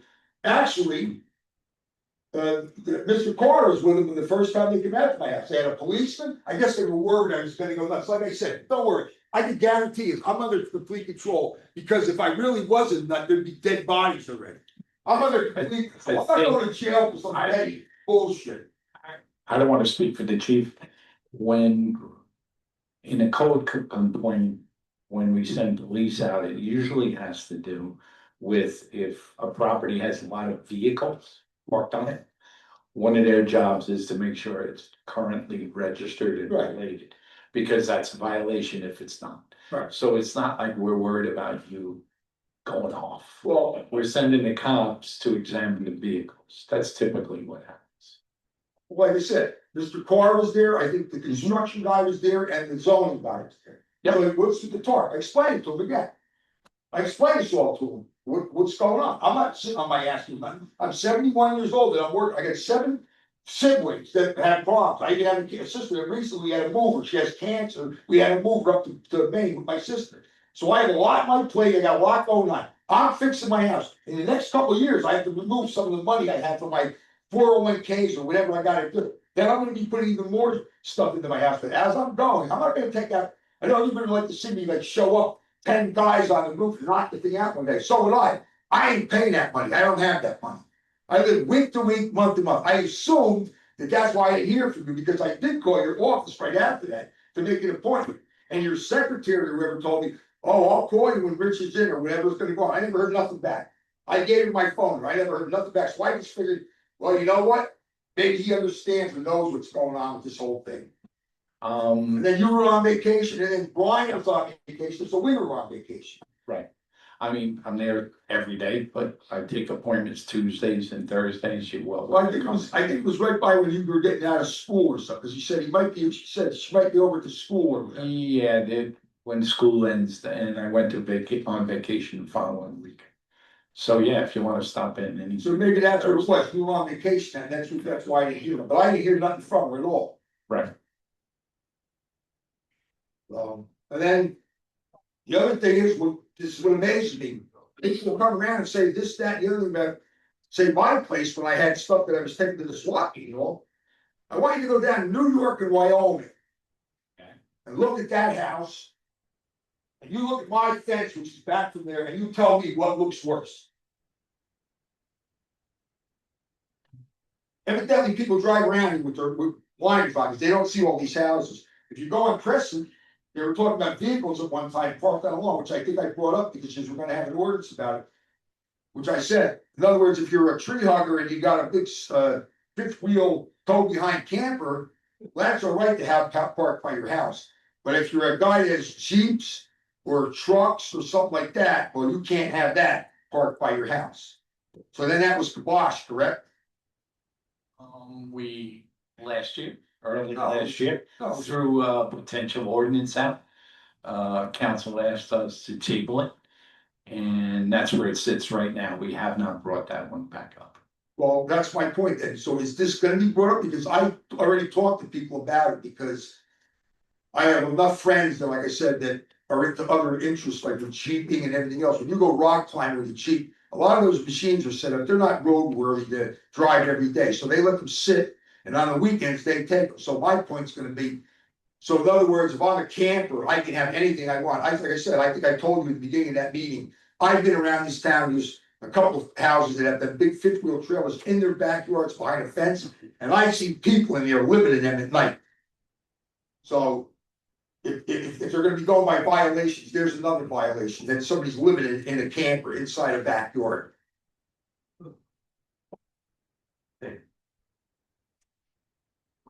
All right, well, I guess I've fixed enough for a night. Thank you so much. Hope something comes from it. Thank you for coming up. Anyone else, please? Please. Calling Ron, everybody was running. Hi. Did we send code enforcement or whatever over to Parkview to clean up that disgusting mess that falls on our face?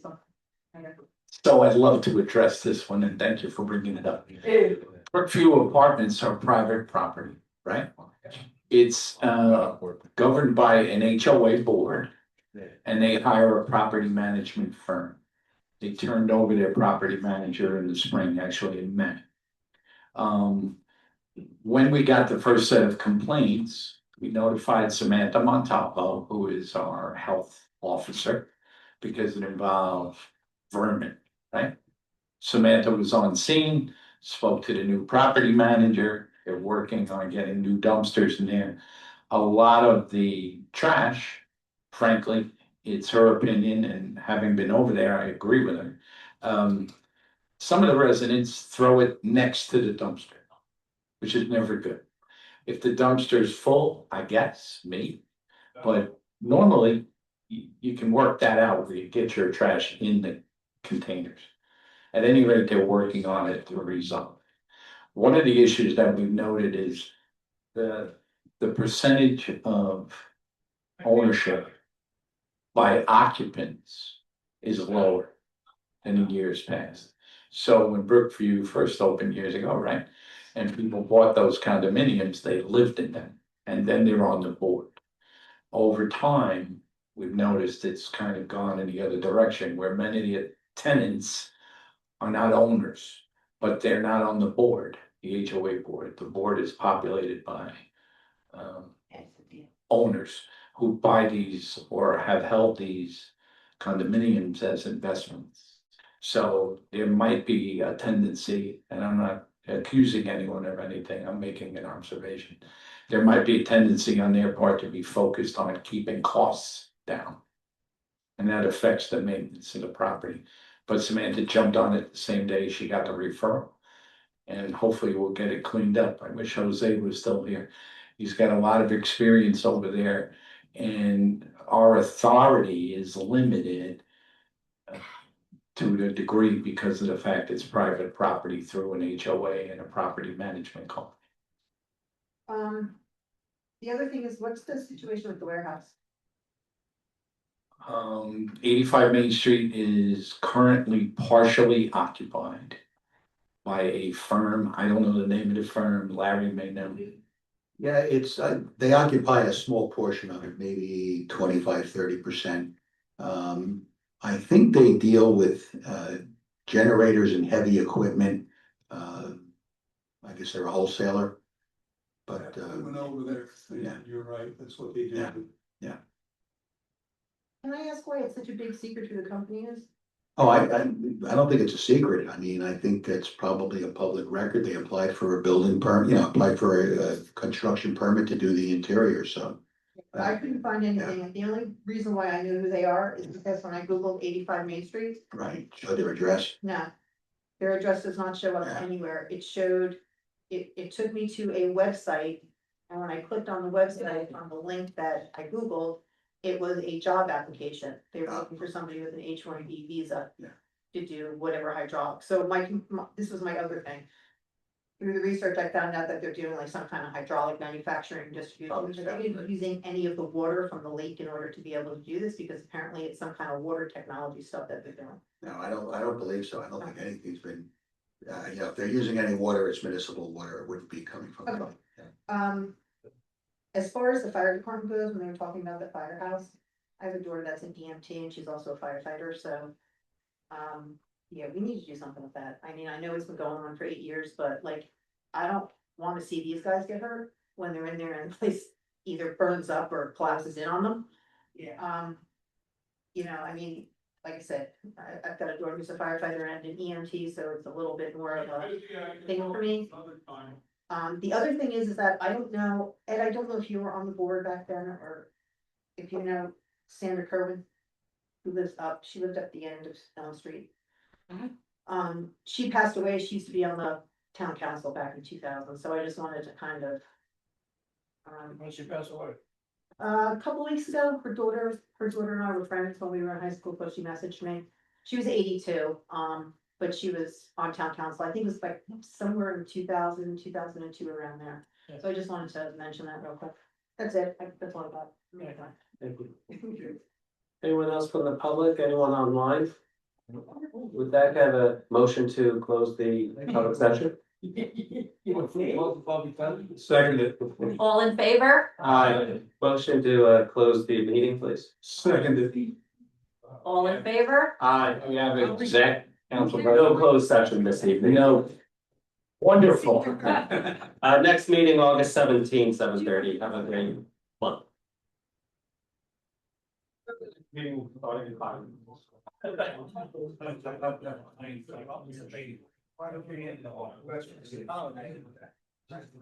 Yeah.